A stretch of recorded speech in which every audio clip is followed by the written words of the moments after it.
Rain lashed the grimy windows of the Necropolis train as it shuddered to a halt at Brookwood Cemetery station, the wheels grinding against rain-slicked rails like the final rasp of a dying breath. Elias Crowe, the railway manager, wiped sweat from his brow despite the chill autumn wind slicing through the platform. His gold watch chain glinted under the feeble gas lamps, a false promise of prosperity amid the stench of damp earth and formaldehyde. 76 coffins had been loaded at Waterloo that evening, each ticketed for eternal repose in the sprawling necropolis. But as the porters pried open the first pine box under Crowe's barked orders, a gasp rippled through the men. Not one body, but two sprawled inside, twisted together in unnatural intimacy, their faces pallid masks frozen in silent accusation. Sherlock Holmes stood apart in the shadows of the unloading shed, his Inverness cape beaded with moisture, deerstalker pulled low against the downpour. The acrid bite of his recent cocaine injection still sharpened his senses, turning the world into a mosaic of heightened details. The irregular spacing of rivets on the coffin lids, the faint tremor in Crowe's pudgy fingers, the unnatural bulge in the side of the third box, already hinting at overflow. He had come at Lestrade's urgent wire, dragged from his Baker Street reverie by whispers of irregularity on the London Necropolis Railway. Mysteries that challenge your mind and reward attention, Watson always said, but this one clawed at something deeper, irrational. Holmes inhaled the fog-heavy air, tasting decay on his tongue, and felt the familiar thrill warring with an unnameable unease. Dr. John Watson trudged up beside him, his sturdy frame hunched against the gale, moustache dripping like icicles. Old soldier that he was, Watson's hand instinctively hovered near his service revolver, though no enemy loomed save the dead themselves. "Holmes, this is madness," Watson muttered, peering into the open coffin where the two corpses lay. One a gaunt labourer with bruised throat, the other a woman in faded finery, her neck snapped clean. 76 coffins, they said. How many more like this? Holmes's grey eyes narrowed, piercing the gloom. Observe, Watson, the labels match, destined for paupers' graves, Anglican plots, nonconformist corners. Yet the count defies arithmetic. Crowe shouted from the platform, his voice cracking with feigned authority. "Gentlemen, a simple miscount. Fog at Waterloo, rushed loading, nothing more. We'll sort it by dawn." But Holmes was already striding forward, gaunt frame cutting through the huddle of porters like a blade. He knelt by the next coffin, fingers tracing the lid's seam. Wood, fresh sawn, nails driven hastily. No scent of embalming fluid from within, only the copper tang of fresh blood seeping from a hairline crack. With a flick of his pocket knife, he pried it open. 3 bodies tumbled out, 2 men and a child, limbs entangled as if buried alive in frenzy. The child's tiny hand clutched a silver locket, engraved with a cross. Watson recoiled, his face ashen. Good God, Holmes. That's 16 extra souls already. What devilry is this? Holmes rose slowly, his mind a whirlwind of deductions. The Necropolis line ferried the dead to escape London's overcrowded graveyards, a grim convenience since its opening in '57, but tonight, in October 1891, it delivered horror. Bodies mismatched to coffins, paupers dressed as gentry, fresh kills amid the diseased. And that locket, warm still as if plucked from the living moments ago. Inspector Lestrade bustled in, short and wiry, his Scotland Yard coat sodden, his sharp eyes darted nervously. "Mr. Holmes, thank Christ you're here. Scotland Yard's swamped with cholera cases. This reeks of grave robbers or worse.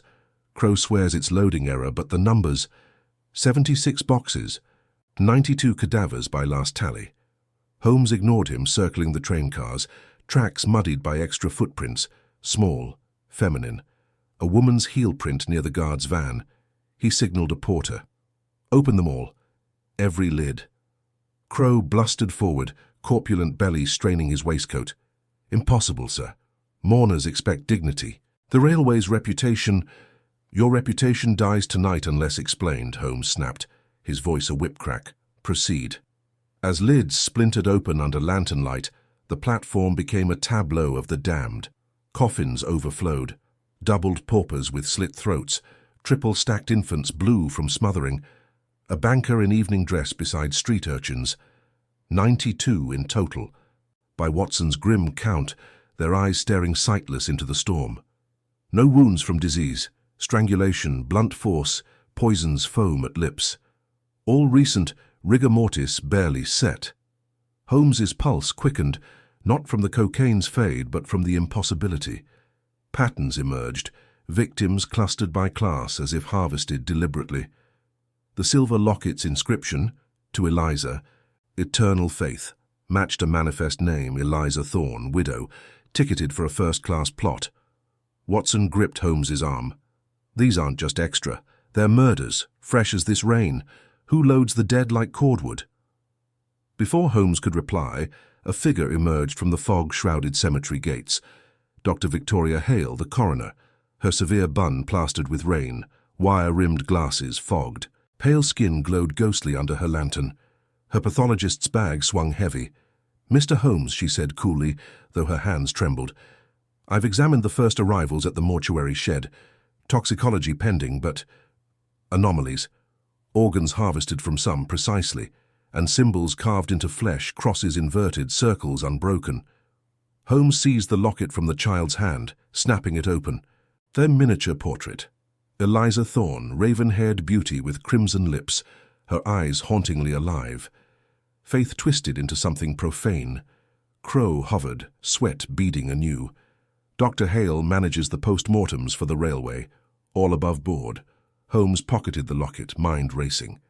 The Necropolis wasn't mere transport. Whispers long linked it to black market dealings, stolen organs for medical men, bodies for anatomists barred by law. But 92? Orchestrated, sacrificial. Lestrade cleared his throat. Arrests at Waterloo. Porters vanished post-loading. A woman's scream pierced the night from the cemetery proper amid yew trees and mausoleums. Watson drew his revolver. The living. Holmes bolted toward the sound, cape billowing, boots pounding gravel paths lined with fresh graves. The scream led to St. Mary's Chapel, the sanctuary for Anglican rites, its stained glass bleeding crimson in the storm. Inside, huddled by the altar, Eliza Thorne herself, a live velvet morning gown torn, crimson lips parted in terror. She saw me. She gasped to Holmes as he burst in. "In the fog at Waterloo, but my coffin. It's here, empty, waiting." Holmes froze. The widow, presumed dead, manifested amid her own funeral freight. Her raven hair clung wetly, eyes wild with secrets. Watson panted behind. "Eliza Thorne? The manifest lists you deceased." She clutched her throat, revealing faint bruises fading. "I escaped them. The harvesters. They take the unwanted. Paupers, orphans, debtors, and pack them extra to fund. Experiments. Dr. Hale knows." From the shadows, Hale appeared at the chapel door, glasses glinting. "Lies, madam. You're deranged by grief." But Holmes noted the flicker in her eyes, the sweat mirroring Crowe's. The vice tightened. 92 bodies, one survivor claiming inside knowledge, and in the chapel's corner, a hidden door to the catacombs yawned slightly ajar, exhaling cold, cloying air laced with incense and blood. As thunder cracked overhead, Holmes realized this was no random slaughter. A ritual economy of death, veiled by the railway's grim routine. But who presided? And why did the inverted crosses whisper of faith betrayed? Eliza's hand brushed his, trembling. "They come for me again. Promise you'll stop them." Holmes met her gaze, his rational fortress cracking for the first time. "In all my cases, Watson, reason suffices. But here, something hungers beyond logic." Outside, porters shouted, another coffin unsealed, revealing not bodies, but a living man bound and gagged, eyes bulging in the lantern glow. The night deepened, promising revelations that would drag even Sherlock Holmes toward the abyss. This story is created by a young creator whose dream is to reach 1,000 subscribers. If you enjoy these tales, subscribing helps more than you know, and he thanks you for it. The rain hammered the chapel roof like accusatory fists, each drop echoing through the vaulted space of Brookwood Cemetery's Anglican sanctuary. Lanterns swung wildly from the porter's hands, casting jagged shadows that danced across the unsealed coffin at the nave's edge. Inside lay a man, not dead, but very much alive, mid-30s, gaunt-cheeked, his wrists bound with coarse rope that bit into sweat-slicked skin. A rag gag muffled his frantic moans, eyes bulging white against the surrounding dark as he thrashed against the satin lining meant for eternal repose. Holmes knelt swiftly beside the box, his deerstalker hat dripping, Inverness cape pooling water on the stone floor. With precise fingers, he untied the gag first. The man gasped, coughing up phlegm laced with the metallic tang of fear. "Waterloo porters," he rasped, voice raw from disuse. "They stuffed me in with the paupers. Said I owed too much, debts from the docks." Elias Crowe himself supervised, paid off the guards to look away. Watson hovered close, his moustache bristling with alarm, revolver half drawn from his coat pocket. "Good Lord, Holmes." Another one breathing. "This makes 2 survivors from the manifest's excess." Eliza Thorne pressed against the altar, her velvet gown sodden and clinging, raven hair framing a face pale as the marble saint's. Her crimson lips trembled as she whispered, "It's them, the harvesters. They cull the forgotten, street urchins, bankrupt souls, anyone the law discards. Pack them tight to balance the ledgers, sell the surplus to her." From the doorway, Dr. Victoria Hale stepped fully into the light, her wire-rimmed glasses flashing like cold steel. Her severe bun held firm despite the storm, pale skin almost translucent under the crimson glow from the stained glass. "Preposterous accusations, Mrs. Thorne." "You're hysterical. This man is likely a grave robber playing possum for sympathy." Holmes rose slowly, his piercing grey eyes locking onto Hale's. His mind raced, cataloguing discrepancies. The faint tremor in her left hand, the overly polished gold chain at her neck that didn't quite match a coroner's modest wage, the way her boots left no mud tracks despite the deluge outside. "Experiments, you said, madam. Care to elucidate?" Hale's lips thinned.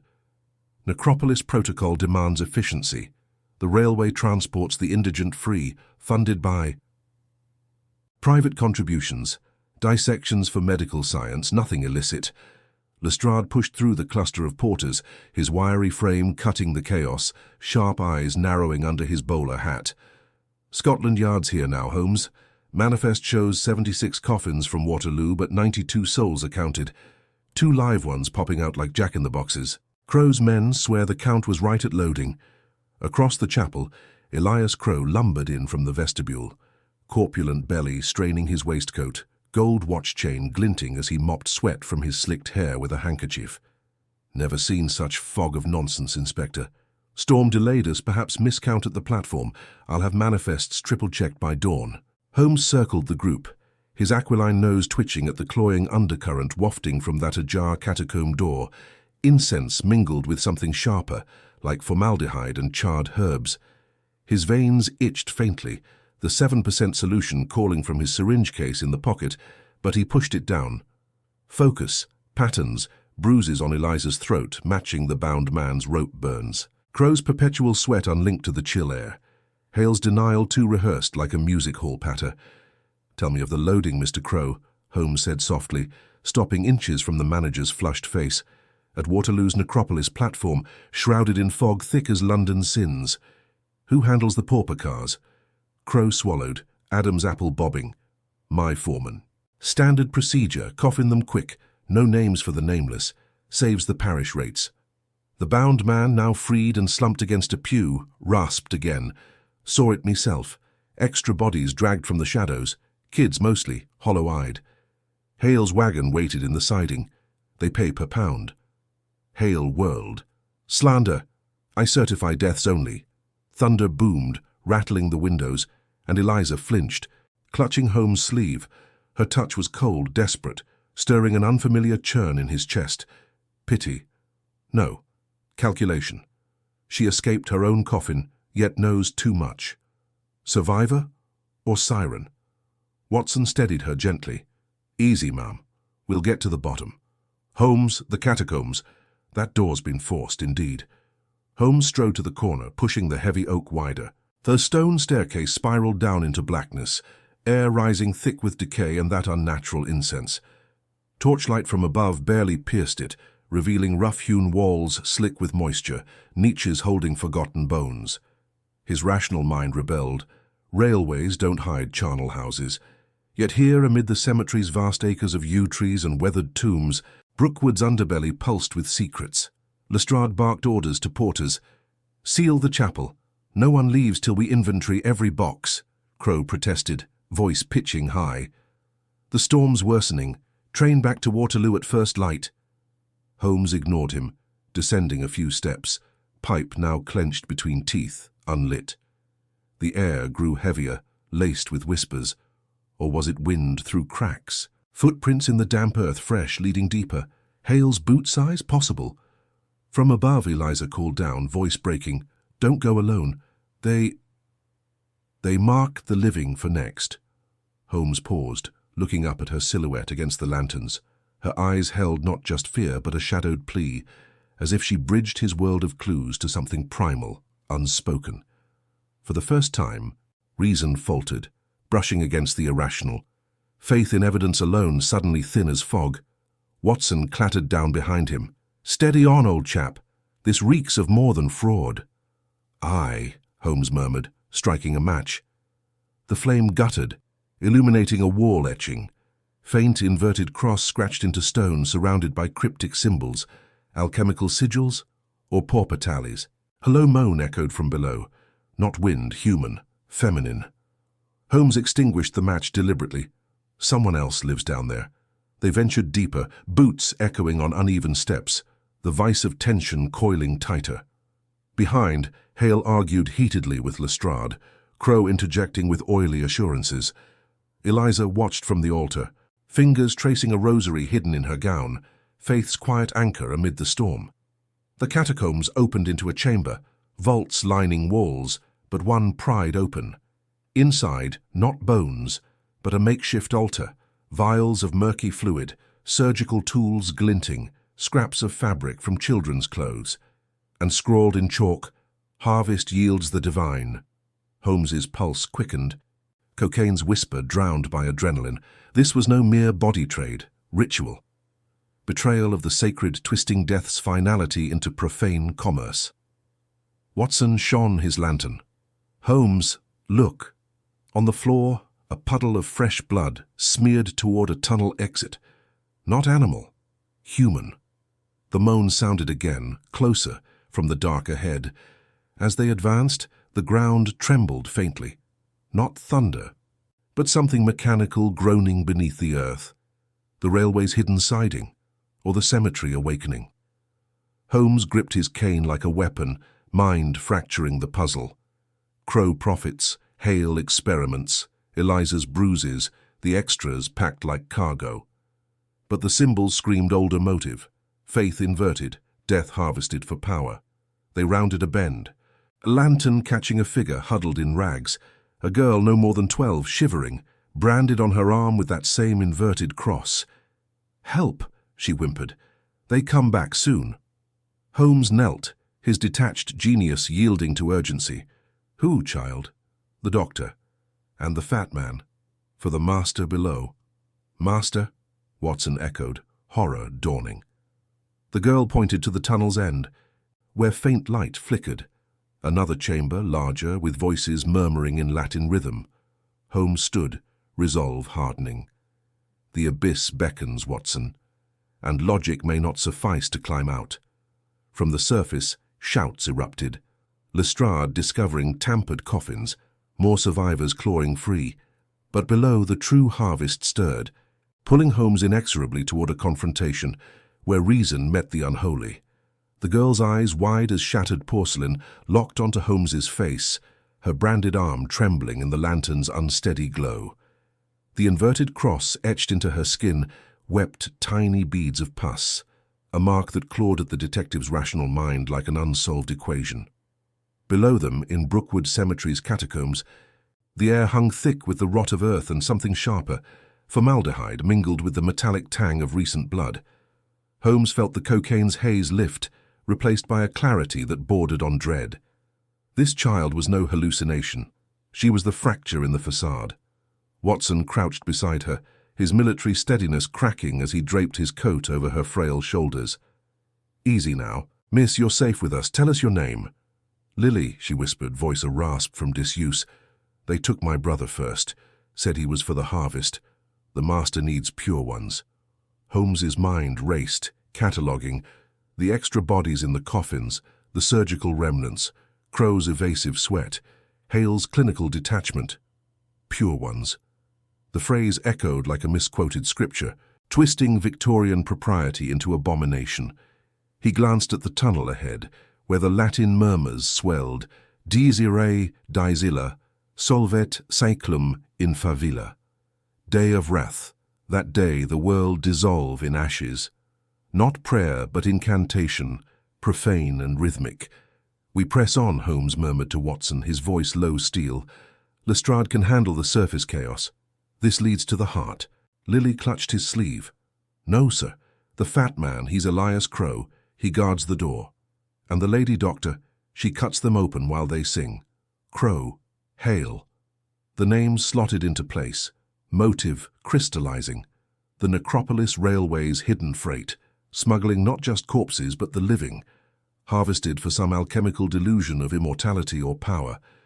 Holmes's cane tapped the stone floor, a metronome against rising nausea. His own veins itched for the needle's promise of detachment, but he shoved it down.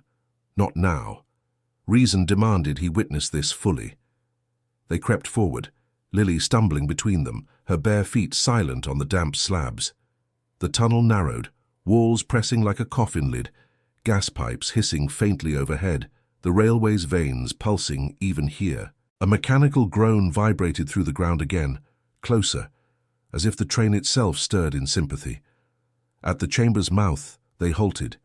Flickering torchlight spilled out, illuminating a vast cavern hewn from the cemetery's underbelly, ringed by alcoves stacked with crates stamped Necropolis freight. In the center, a raised platform bore a slab like Hale's autopsy table, stained dark. Figures in hooded robes circled it, 5, perhaps 6, chanting in unison, their voices a low thunder. Elias Crowe stood at the edge, corpulent frame silhouetted, gold watch chain glinting as he barked orders. "Hurry it, you fools," Crowe hissed, sweat beading on his brow despite the chill. "The inspector's up top, another hour and we're done." Dr. Victoria Hale emerged from shadows, her wire-rimmed glasses catching the flame, severe bun unmarred. She wiped a scalpel on a rag, her pale hands steady. "The subject's viable, Elias. Youthful organs, untainted. The master will reward this yield." Holmes's breath caught. On the slab lay a boy, Lily's brother by the resemblance, no older than 10, chest rising shallowly under restraints. Not dead. Drugged. Tubes snaking from his arms into vials that bubbled with drawn blood. The robes parted, revealing Eliza Thorne at the circle's heart, her raven hair loose, crimson lips moving in the chant. No widow's veil now. She wore a pendant of bone, eyes fervent. "Eliza?" Watson gasped softly, disbelief etching his mustache. The woman who had clung to Faith's rosary now led this inversion. Holmes's intellect reeled. Her bruises from Crowe, or willing participant? The puzzle inverted. Not victim, but priestess. Lily whimpered, but Holmes clamped a hand over her mouth, pulling her back. Silence. We observe. The chant peaked, robes lifting hands in supplication. Teste David cum Sibylla. Give them hell, O Lord. But twisted, the words warped into invocation for assent. Death as gateway to godhood. Hale approached the boy, scalpel poised. "One incision," she murmured, "for the elixir." Holmes' detachment shattered. "No." He surged forward, cane cracking against stone, voice booming. "Cease this blasphemy at once." The chamber erupted, robes whirled, faces shadowed but snarling.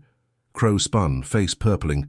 "You, Scotland Yard's pet bloodhound, seize him."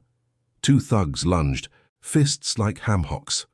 Watson shoved Lily behind a crate and met the first with a veteran's jab, knuckles splitting lip. Holmes dodged the second, cane whipping up to crack knee, sending the man howling. But numbers pressed, robes grabbing arms, Hale retreating with her vials. Eliza stepped forward, pendant swinging. "Mr. Holmes," her voice honey over venom. "You've seen too much. Join us. The railway carries more than bodies. It ferries souls to eternity. Eternity built on children's blood." Holmes spat, wrenching free. "Your master's no god, madam. Just delusion in a cassock." She smiled, chilling. "Faith requires sacrifice. You, of all men, understand isolation's hunger." Crowe bellowed from the platform, fumbling a pistol from his coat. "Enough. The boy first, then them." The shot echoed, wild, splintering stone near Holmes's head. Watson tackled a robe, grunting as fists rained down. Lily screamed, bolting toward her brother. Holmes lunged for the slab, but Eliza blocked, nails raking his cheek. "Faith," she hissed, "or reason. Choose." In that instant, Holmes faltered. Cocaine's void whispered escape. Reason faltered against fanaticism's blade. The boy's eyes fluttered open, pleading, "Help!" A deeper groan shook the cavern, rails shuddering, a train approaching from hidden spurs. Escape route or reinforcements? Lestrade's voice thundered from the tunnel behind, echoing with boots. "Police! Everyone down!" Pandemonium, robes scattering, Crowe shoving Hale toward a side passage, Eliza melting into shadows.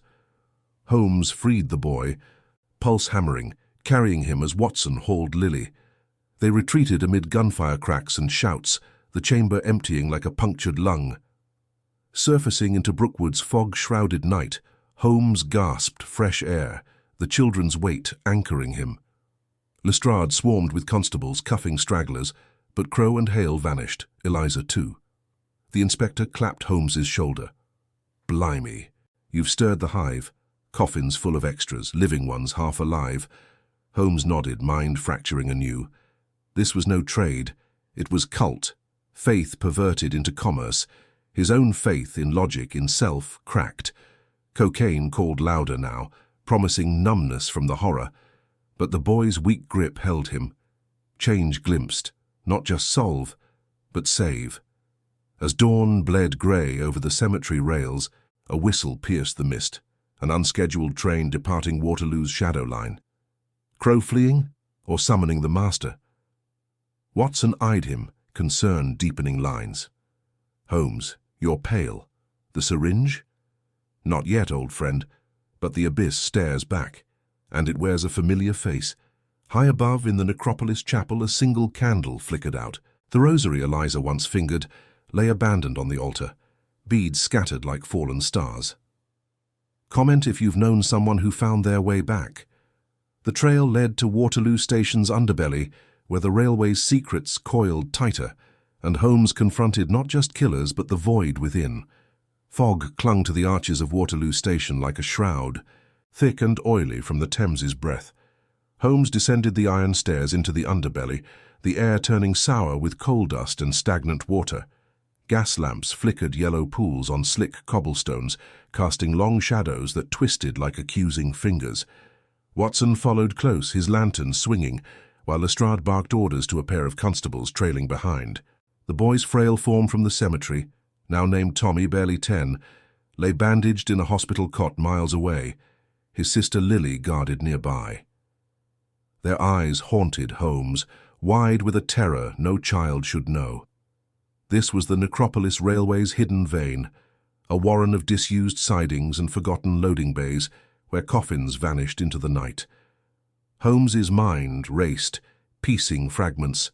76 coffins logged from Waterloo to Brookwood, yet 92 bodies accounted for in the graves.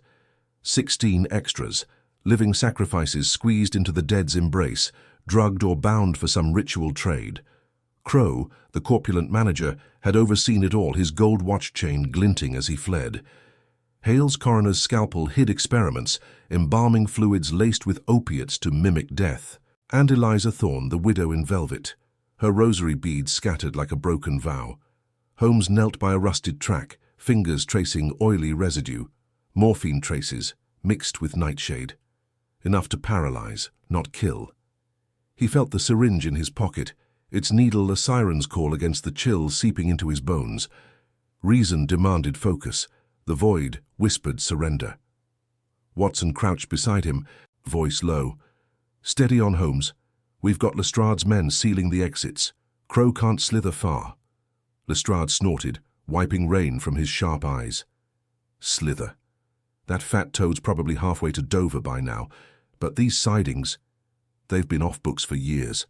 Necropolis runs special charters unscheduled. Bodies in, bodies out. What if it's not just smuggling stiffs? What if they're harvesting? Holmes rose, Inverness cape heavy with damp. Harvesting implies purpose. Crowe profits. Hale experiments. Eliza prays. Fanatics don't trade in flesh without doctrine. Faith twisted into flesh markets. A constable called from the gloom, lantern bobbing. "Sir, fresh cart tracks here leading to the old mortuary shed." They moved as one, boots echoing off dripping vaults. The shed loomed, door ajar, hinges groaning in the wind. Inside, the stench hit like a fist. Formaldehyde sharp, undercut by rot, and something sweeter, like incense gone wrong. Crates stamped Necropolis Railway lined the walls, lids pried open to reveal empty linings stained crimson. A ledger lay on a workbench, pages frantic with Crowe's scrawl.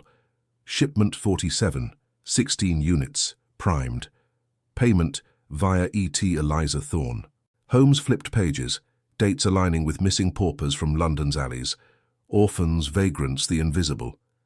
Tommy and Lily fit the pattern, street urchins snatched for the cult's altar. Watson grimaced, peering into a crate. Primed, like livestock. Before Holmes could reply, a scrape from the shadows. Lestrade whirled, revolver drawn. "Show yourself." Elias Crowe stumbled forward, hands raised, sweat beading on his corpulent face despite the cold. His waistcoat hung open, gold chain tangled. "Mr. Holmes." "Inspector." "I surrender." "It wasn't me. Hale. She." Lestrade lunged, cuffs snapping. "Save it for the yard, you coffin peddler." Crowe sagged against the bench, eyes darting. "Listen, the railway's old, built for the dead, but times change. Hale approached me 2 years back. Her pathology work. Bodies don't stay fresh long. She needed transport, discreet. I turned a blind eye for a cut. But Eliza, she's the fire. Thorne's widow. Her husband died in a Necropolis crash, coffin splintered open at Brookwood. She saw angels in the wreckage, called it judgment. Started the faithful remnant, salvation through the grave's embrace. Living souls to fill the empty coffins. Proving faith revives the dead. Holmes leaned in, grey eyes piercing. And the extras? Drugged, buried alive to claw free as reborn. Crowe nodded, voice cracking. Ritual immersion. Hale's serum keeps 'em under just long enough. Most wake, some don't. Profit from the failures, organs to black market docks. But Eliza believes she's got backers, high up. Churchmen disillusioned with Rome's pomp. Watson gripped his stick tighter. "Monsters, all of you. Those children." Holmes silenced him with a glance, mind whirling. Seeds planted. Eliza's rosary, the chapel candle. Faith not perverted, but desperate. His own reason frayed. Cocaine's clarity beckoned to cut the fog. Lestrade hauled Crowe toward the door. "You'll hang for this." A whistle shrilled outside, piercing the vault. The constables rushed out. Train, shadow line pulling in. They spilled into the rain-lashed siding. A Necropolis engine idled, black as sin, carriages shrouded. No schedule, no crew visible. Holmes sprinted forward, cape flapping, Watson at his heels. Eliza Thorne stood at the carriage door, raven hair unbound, crimson lips parted in defiance. Velvet gown soaked, clinging like a second skin. Behind her, Dr. Victoria Hale, glasses fogged, clutching a black medical bag. Holmes skidded to halt, revolver leveled. "Mrs. Thorne, your remnant ends here." She smiled, sad and fierce. "Detective, you chase ghosts with logic. My husband screamed in that coffin, alive but buried by error. God whispered, fill the voids, faith demands sacrifice. Join us, reason dies, grace lives." Hale pushed forward, voice clinical. "Holmes, your intellect admires science, my serum perfects resurrection. Test it." Tommy scratched free, Lily too. Proof. The engine hissed steam, building pressure. Lestrade shouted for backup, but whistles drowned him. Crowe twisted in cuffs. "She's mad. They'll bury you all." Eliza extended a hand, rosary beads dangling from her wrist, mended somehow. "Faith or reason, Mr. Holmes? Choose." His finger tightened on the trigger. Cocaine burned in his pocket, promising escape from choice. The void yawned, his detachment cracking, humanity's mess flooding in. Faith in what? Law? Science? Or the fragile grip of a saved boy? Watson lunged past, tackling Hale as she swung the bag like a weapon. Vials shattered, serum hissing on rails. Eliza dodged into the carriage, door slamming. The train lurched forward, wheels grinding. Holmes fired, warning shots sparking the track. Lestrade's men swarmed, but the engine accelerated into the fog, vanishing toward Brookwood's moor. Panting, Holmes slumped against a pillar. Gone. And my shot. Missed the mark. Watson steadied him, concern etching deeper. "You faltered." "Why?" "Faith," Holmes murmured. "Or the abyss." Crowe's words echoed. "High church backers, the sanctuary awaits." Lestrade dragged Crowe away. "We'll crack him at the yard." But Holmes, that train. Straight to the cemetery chapel. Reinforcements? Dawn's pallor crept over the Thames, gas lamps hissing out. Holmes felt the syringe's weight heavier now.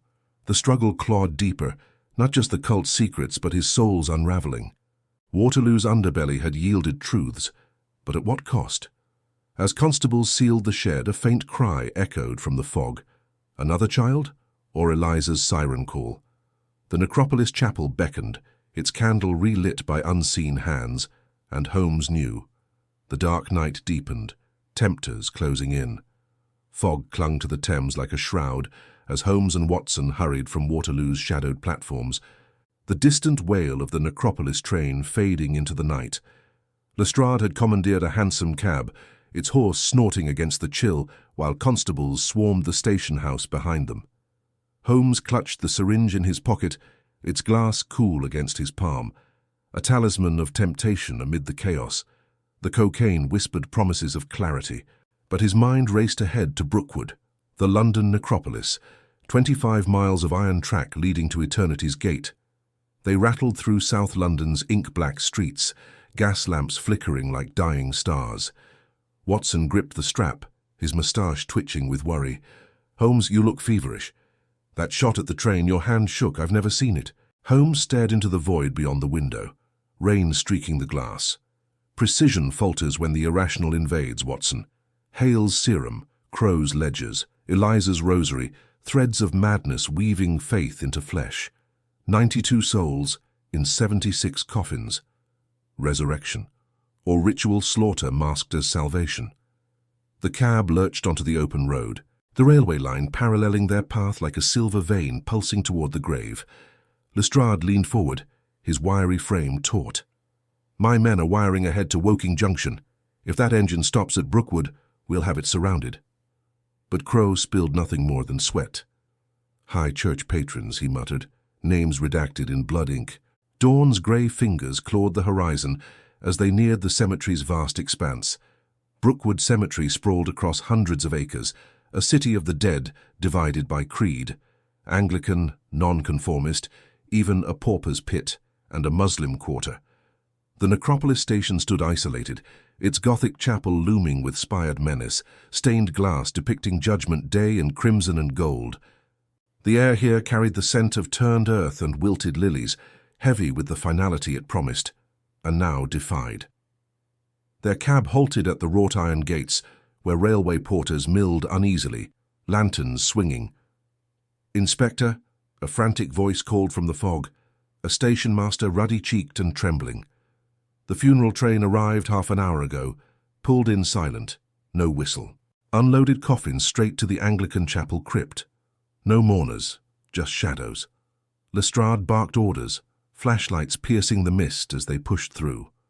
Holmes moved like a spectre, Inverness cape billowing, his hawkish face etched with the strain of unraveling logic. Footprints in the mud, small ones a child's. Tommy? Or another stolen lamb for their altar? The chapel's oak doors creaked open under Lestrade's shove, revealing vaulted nave lit by a forest of candles. Incense curled thick, mingling with the metallic tang of blood. At the altar, Dr. Victoria Hale knelt, her severe bun dishevelled, wire-rimmed glasses fogged. Vials littered the stone floor, serum glistening like forbidden dew. Eliza Thorne stood beside her, raven hair unbound, crimson lips parted in prayer, her velvet gown torn at the hem. "You pursue ghosts, Holmes," Hale said coolly, rising without fear. "The serum works. Look." She gestured to the crypt stairs, where a coffin lid yawned open. Inside, a boy, no more than 10, stirred, pale limbs twitching. Tommy Hale, her nephew, eyes fluttering open to the candlelight. Aunt Vic. The void.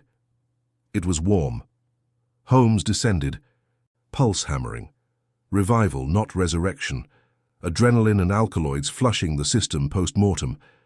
But the extra bodies, 16 voids filled how? Eliza's voice echoed softly from above. "Faith fills them, Mr. Holmes. Grace demands we share the burden.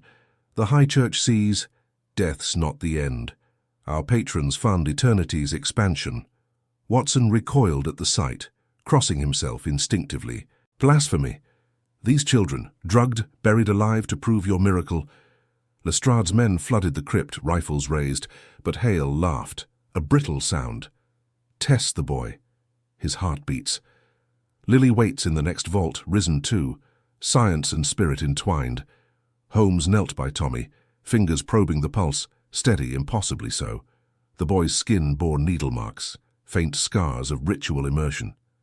"Tell me, lad, what did they whisper in the dark?"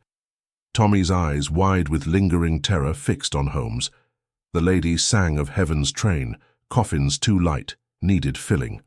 I scratched, heard screams below, more like me, packed tight. Eliza descended gracefully, rosary beads clicking, sacrifices for the faithful.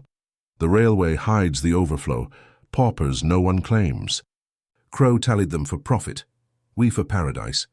Lestrade snapped cuffs on Hale, her composure cracking as constables hauled her up. "Mad woman, this ends at the yard." But as they dragged her, Eliza slipped a vial into Holmes's hand. Serum, unlabeled. "1 dose. For your voids, detective. Reason alone leaves you empty."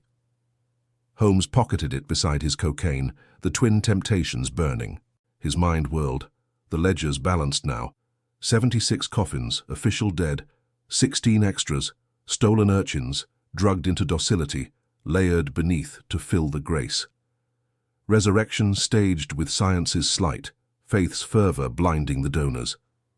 Watson pulled him aside in the nave, voice low. "Holmes, this cult, High Church angels funding horror. Your shot spared her at Waterloo. Mercy. Or doubt?" "Doubt," Holmes admitted, voice raw. "Law prosecutes flesh, but the spirit evades. Cocaine sharpens the mind, yet blunts the soul. Hale's serum promises revival, mine merely escape." Outside, porters unearthed more coffins under lantern light, lids pried to reveal the layered dead. Official corpses atop hidden children, faces serene in chemical slumber. Lestrade cursed, tallying the grim arithmetic. 92 confirmed. The railway's secret ledger exposed, yet as dawn broke fully, painting the cemetery spires gold, a porter approached hesitantly. "Sir, another train due. Private funeral. Manifest lists empty coffins. Orders from the chapel patrons." Holmes straightened, the weight of choice settling heavier. Eliza had vanished in the confusion, her rosary left on the altar like a gauntlet. The sanctuary profaned, but the tempter's web extended. High Church spires in London proper, where bishops whispered of divine expansion. Watson clapped his shoulder. "We take this to Mycroft. Government ties, surely." "No," Holmes said, eyes distant. "The dark night persists. Faith's grip tightens, and my reason frays. That faint cry in the fog at Waterloo, it follows us." As they boarded a return cab, the private train's whistle pierced the air, coffins gleaming empty on flat cars, bound for the city of the living. Holmes fingered the vials, the line between salvation and damnation blurring. Crowe awaited interrogation, Hale the noose of justice, but Eliza's song lingered, pulling him toward a reckoning beyond logic. In the cemetery's hush, amid the graves stretching to infinity, Holmes felt his detachment crack further. The necropolis wasn't just a railway to death, it was a mirror to his voids. And the high church's sanctuary beckoned, its doors ajar to deeper shadows. Lestrade shouted from the gates, "Holmes, wire from the yard," Crowe's confessed partials.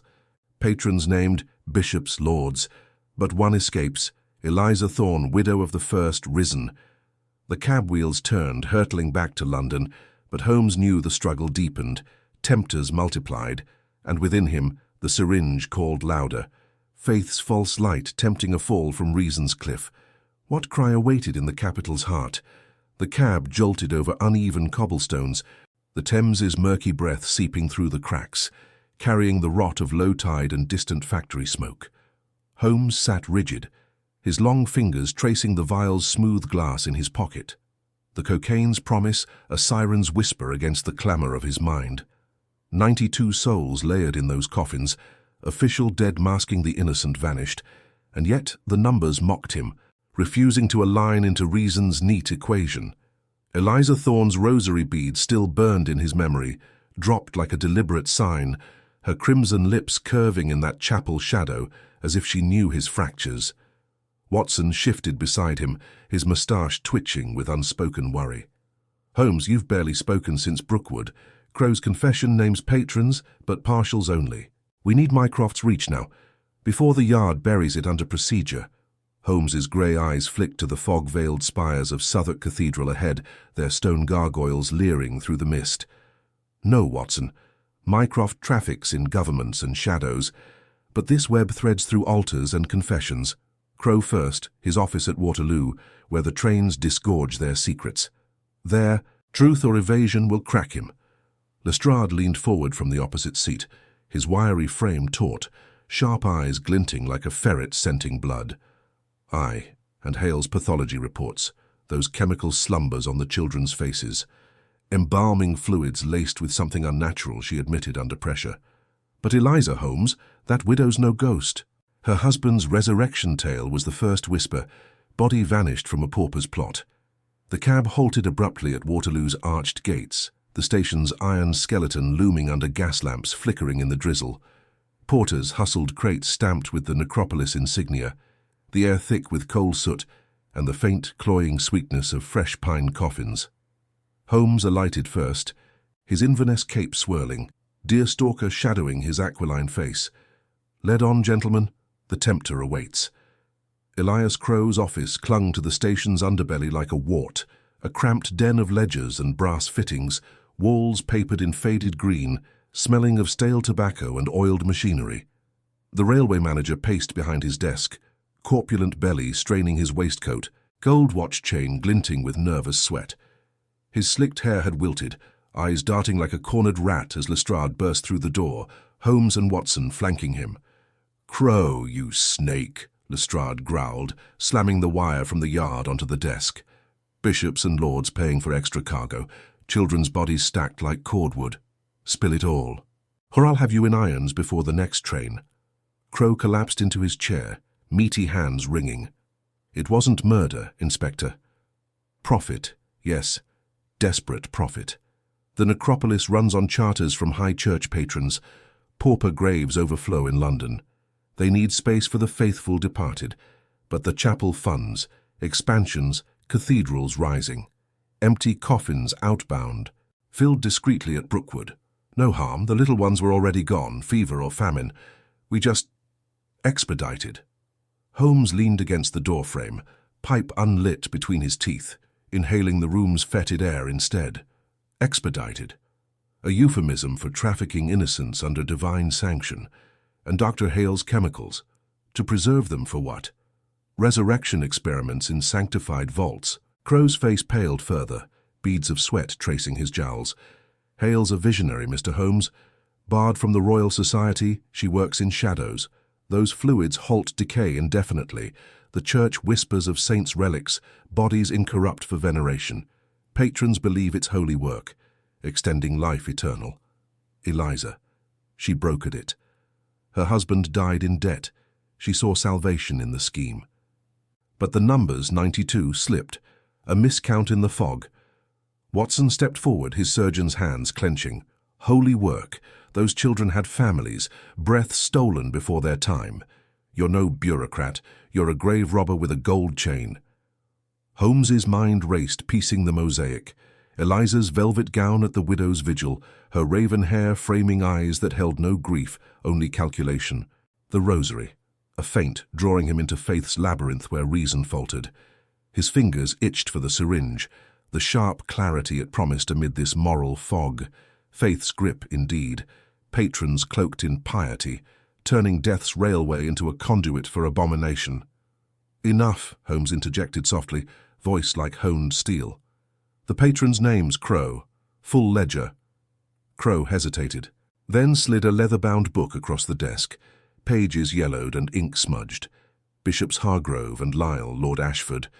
But Eliza, she's the thread, lives above the chapel now in the high spires, says she's communing with her risen husband. Lestrade snatched the ledger, triumph flashing. "We're done here. Crowe, you're under arrest." As irons clicked around the manager's wrists, Holmes slipped outside into the station's roar, trains hissing steam, whistles piercing the gloom. The fog thickened, carrying a faint, eerie cry, like the one from Brookwood nights ago. Childlike, pleading. His hand delved into his pocket, vial cold against his palm. The cocaine called, a false sacrament to sharpen his fraying edges. Reason alone faltered against this blasphemy. Faith's tempters wore collars and crimson lips. Watson found him there, staring at the Necropolis platform, where empty coffins waited shipment. "Holmes, you're pale as those corpses. The drug, fight it. We've the ledger. Hale next, then the chapel raid." Holmes pocketed the vial untouched, but its weight lingered. "Not yet, old friend. Eliza's song pulls stronger now. Her husband's resurrection. Perhaps the first success. Hale's fluids granting unnatural peace. We go to the spires at dusk, but within me. The void widens. What if logic leads only to more graves?" They trudged through Waterloo's labyrinth, gaslights casting elongated shadows that danced like spectres. Lestrade trailed, guarding Crowe toward a yard wagon, his dogmatic certainty cracked by the ledger's holy names. Holmes felt the city's pulse quicken, vendors hawking gin to numb the chill, beggars huddled in doorways, their eyes hollow mirrors of the stacked dead. Rain began in earnest, slicking the streets, mirroring the tears he refused to shed. In a shadowed alcove near the Thames docks, Holmes paused, the river's lap a somber hymn. Memories intruded, his own rock bottom, nights blurred by Morpheus's needle, cases unsolved in haze. Watson had pulled him back then, loyal anchor. Now this necropolis unveiled his deeper void, humanity's capacity for sanctified evil.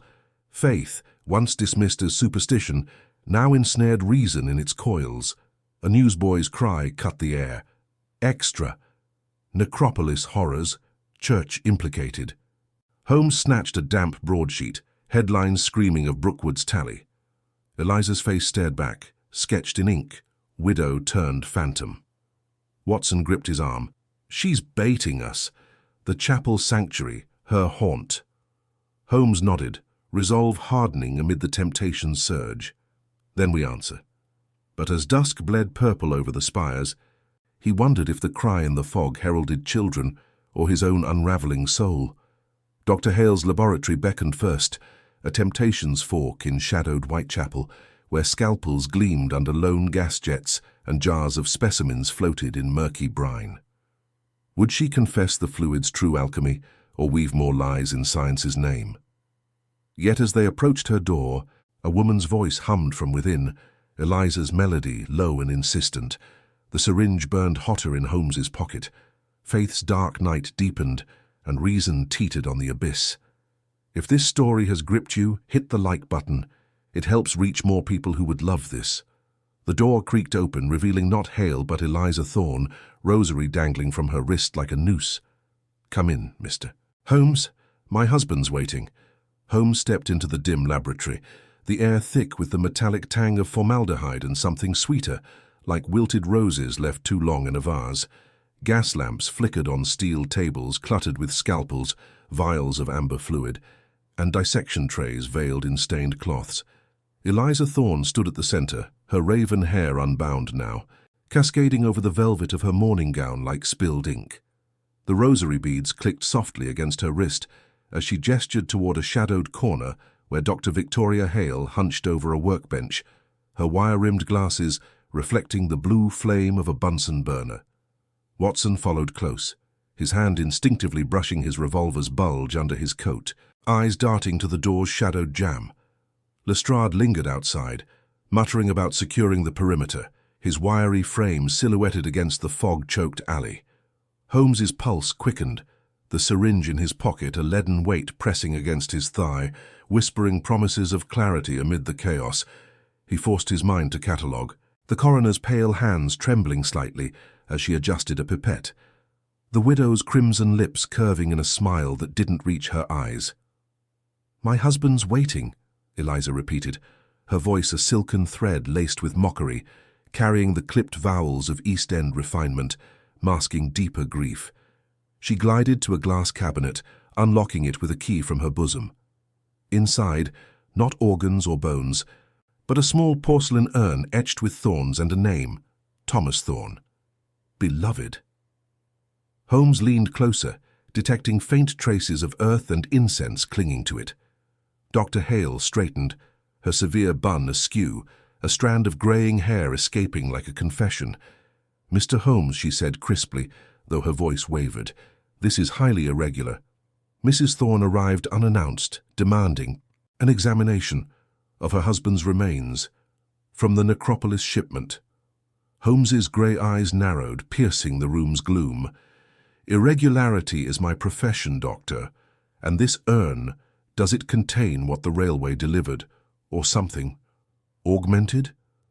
Eliza's laugh was low, brittle, like frost cracking underfoot. Augmented, such a clinical word for resurrection's folly. Thomas wasn't stacked like cordwood in those coffins. He was chosen, sanctified. Hale shot her a glance sharp as a lancet. "Enough, Eliza. The detective doesn't need your hysterics." She turned to Holmes, wiping her hands on her apron stained with iodine. "The fluids I analyzed from the coffins, embalming agents mixed with opiates, and holy water, if you can credit it, from St. Mary's Chapel. But the bodies, 92 souls in 76 boxes, they weren't just bodies. Some showed signs of recent administration, injections, as if prepped for transport, not to burial, but to preservation." Watson's mustache twitched as he stepped forward. "Preservation, like those jars on your shelf, Doctor. Experiments." Hale's cheeks flushed, her scientific armor cracking. "I am a pathologist, not a vivisectionist, but the Church, Father Elias, not Crowe, sent them. Paupers, orphans, the unwanted, promised eternal rest via the Necropolis line. Crowe handled logistics, but the selections. They came stamped with scripture. Revelations 20:13. The sea gave up the dead." Holmes paced the room, his deerstalker casting elongated shadows that clawed at the walls. The ledger from Crowe's office, names crossed out, replaced with biblical verse. Thorns among them? He stopped before Eliza, inhaling her perfume of lavender and decay. "Your husband, Mrs. Thorne, a victim or a volunteer?" She met his gaze unflinching, fingers tracing the urn. Thomas sought the light beyond death. The chapel offered it. Opium dreams weren't enough for him anymore. Faith promised more. "But you, Mr. Holmes, you chase shadows with your needle. I smell it on you, Morpheus's kiss." The words struck like a syringe to the vein, Holmes's hand twitching toward his pocket. His mind reeled, visions of his own blurred nights flooding back, cases abandoned, Watson's worried brow, the void reason couldn't fill. Faith, he had scoffed, a crutch for the weak. Yet here it twisted into horror, coffins bloated with bodies chasing eternity through alchemy and prayer. Watson interjected, voice steady as army drums. "Enough games. Where's Crowe? Lestrade's got him, but if this ties back to Brookwood..." A knock rattled the door, Lestrade breathless. Holmes, Crowe's bolted, took a hansom toward the Thames docks, said something about the truth being in the water. Eliza's eyes gleamed. The docks, where it began. Thomas loaded the first shipment there under moonlight. The children. Children? Holmes seized the thread, his voice a whip. The newsboys extra mentioned discrepancies. Not just adults, infants among the 92. Hale nodded grimly, pulling a ledger from her desk, mirroring Crowe's, but annotated in her precise script. Foundling hospital records, St. Mary's sponsored adoptions then. Redirected them to the Necropolis. Crowe profited on the fares, the church on the tithes for eternal care. But the fluids, they weren't for preservation. They mimicked livor mortis reversal, as if expecting exhumation. Holmes's intellect ignited, piecing the mosaic. The railway's return trips, empty coffins outbound, overloaded inbound, but why? A cult's ritual? Or something profane masquerading as piety? Eliza clutched the urn tighter. To cheat death, Thomas believed. I still do. Join us, Holmes. Your mind could perfect it. Temptation coiled like fog, Holmes's fingers brushing the syringe. Clarity, it promised, to unravel this sanctified madness. But Watson's hand on his shoulder grounded him, a silent vow of loyalty amid the wreckage. No, he murmured. Reason will suffice. He turned to Hale. Your notes, Doctor? All of them. She hesitated, then slid a folder across the table, her arc of ambition fracturing into reluctant truth. But beware, Brookwood. The cemetery's not just graves. There's a mausoleum, Crowe's private vault, locked with a rosary key. Lestrade burst in fully now, wagons ready, to the docks. They spilled into the Whitechapel night, rain sheeting down in silver blades, gaslights haloed in mist. Holmes hailed a growler, Watson and Lestrade piling in, Eliza vanishing into the alley like smoke, urn in hand. The syringe burned hotter, a tempter's lure as the carriage rattled over cobblestones, Thamesward. At the docks, cranes groaned under arc lights, the river a black serpent swallowing barges. Crowe's hansom idled near a pier marked Necropolis Wharf, the manager's corpulent form arguing with dock hands, gold watch chain glinting. But as Holmes approached, a splash echoed, something heavy into the water. Crowe whirled, sweat beading despite the chill. Holmes, it's too late. The seas claimed them. No more graves. Holmes lunged, grabbing his lapels. The children, Crowe, how many? The manager's eyes darted to the dark waves. 20, foundlings, the church's gift to eternity. Hale's serum kept them. Fresh. For the resurrection. Watson drew his revolver, Lestrade cuffing Crowe roughly. Resurrection, you're mad. No, Crowe wheezed, perpetual sweat mixing with rain. Eliza knows. She's the fellow traveller. Thorne died resisting. Now she leads. A foghorn wailed, low and mournful, as shadows stirred on the pier, figures in hooded cloaks, rosaries swaying. Holmes's heart pounded, the syringe his dark night pressing. Faith's grip tightened, reason fraying. One figure stepped forward. Dr. Hale. No. Father Elias himself, Bible in hand, eyes burning with zeal. The true sanctuary awaits at Brookwood, the priest intoned. Join the restoration detective or drown in doubt. Holmes backed toward the wagon, mind racing through clues. The urn's incense, Hale's fluids, Eliza's melody. The mausoleum held the answer, but at what cost to his unraveling soul? As the cloaked ones advanced, the river's hymn swelled, promising secrets deeper than the Thames. The cloaked figures closed in like spectres from the fog, their rosaries clinking softly against the relentless patter of rain on the pier. Holmes felt the cold bite of the Thames wind slicing through his Inverness cape, but it was the syringe in his pocket that burned hottest. A serpent coiled against his thigh, whispering promises of clarity amid the chaos. Watson's revolver gleamed wet under the arc lights, steady in his surgeon's grip, while Lestrade wrenched Crowe's arms tighter behind his back, the manager's corpulent frame sagging like overripe fruit.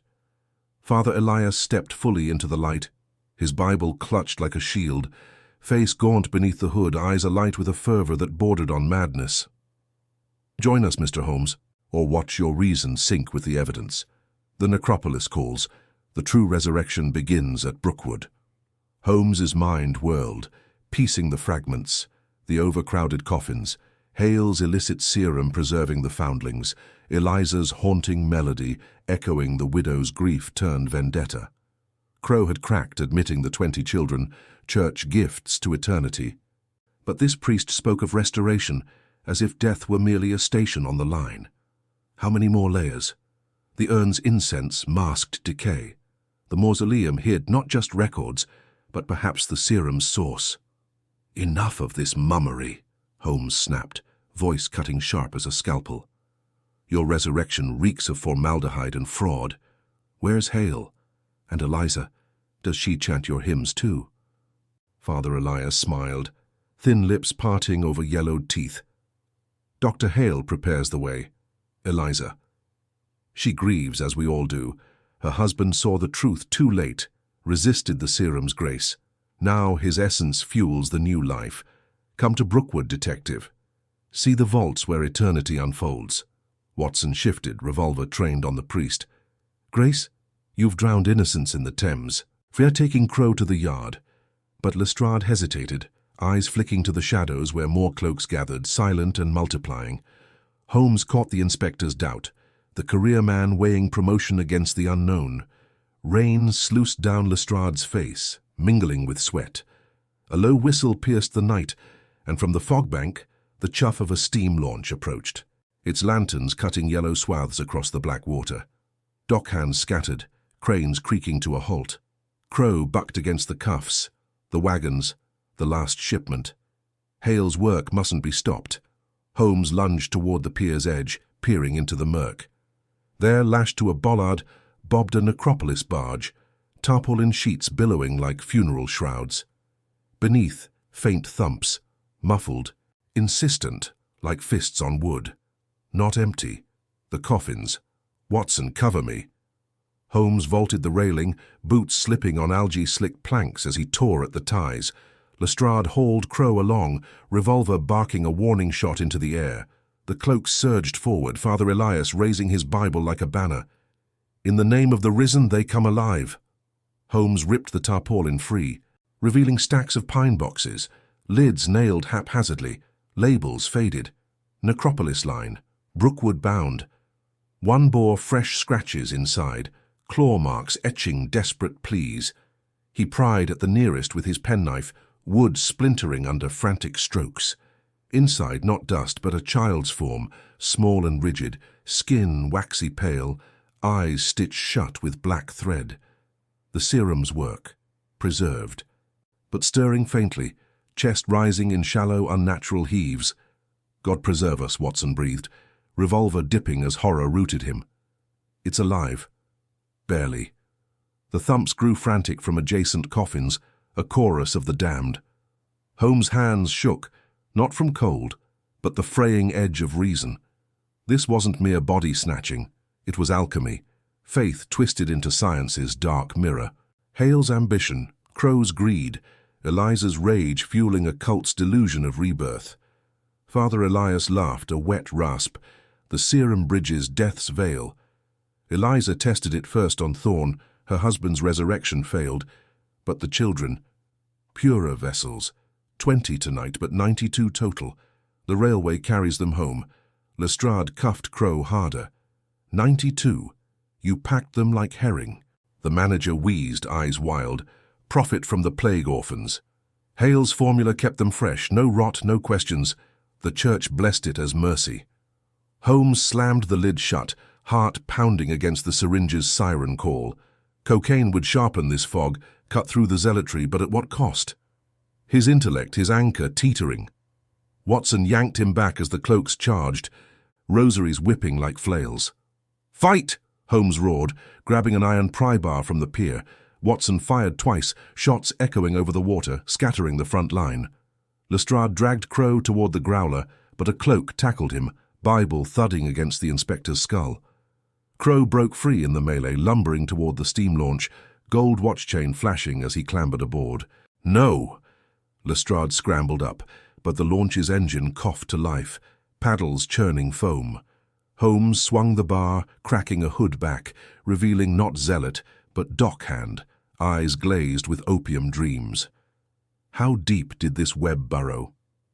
Eliza's shadow flickered at the barge's rail, urn glinting crimson. "Detective," her voice floated, melodic poison. "The mausoleum waits. Bring your reason. See if it survives. The launch pulled away, Crowe waving frantically as fog swallowed them.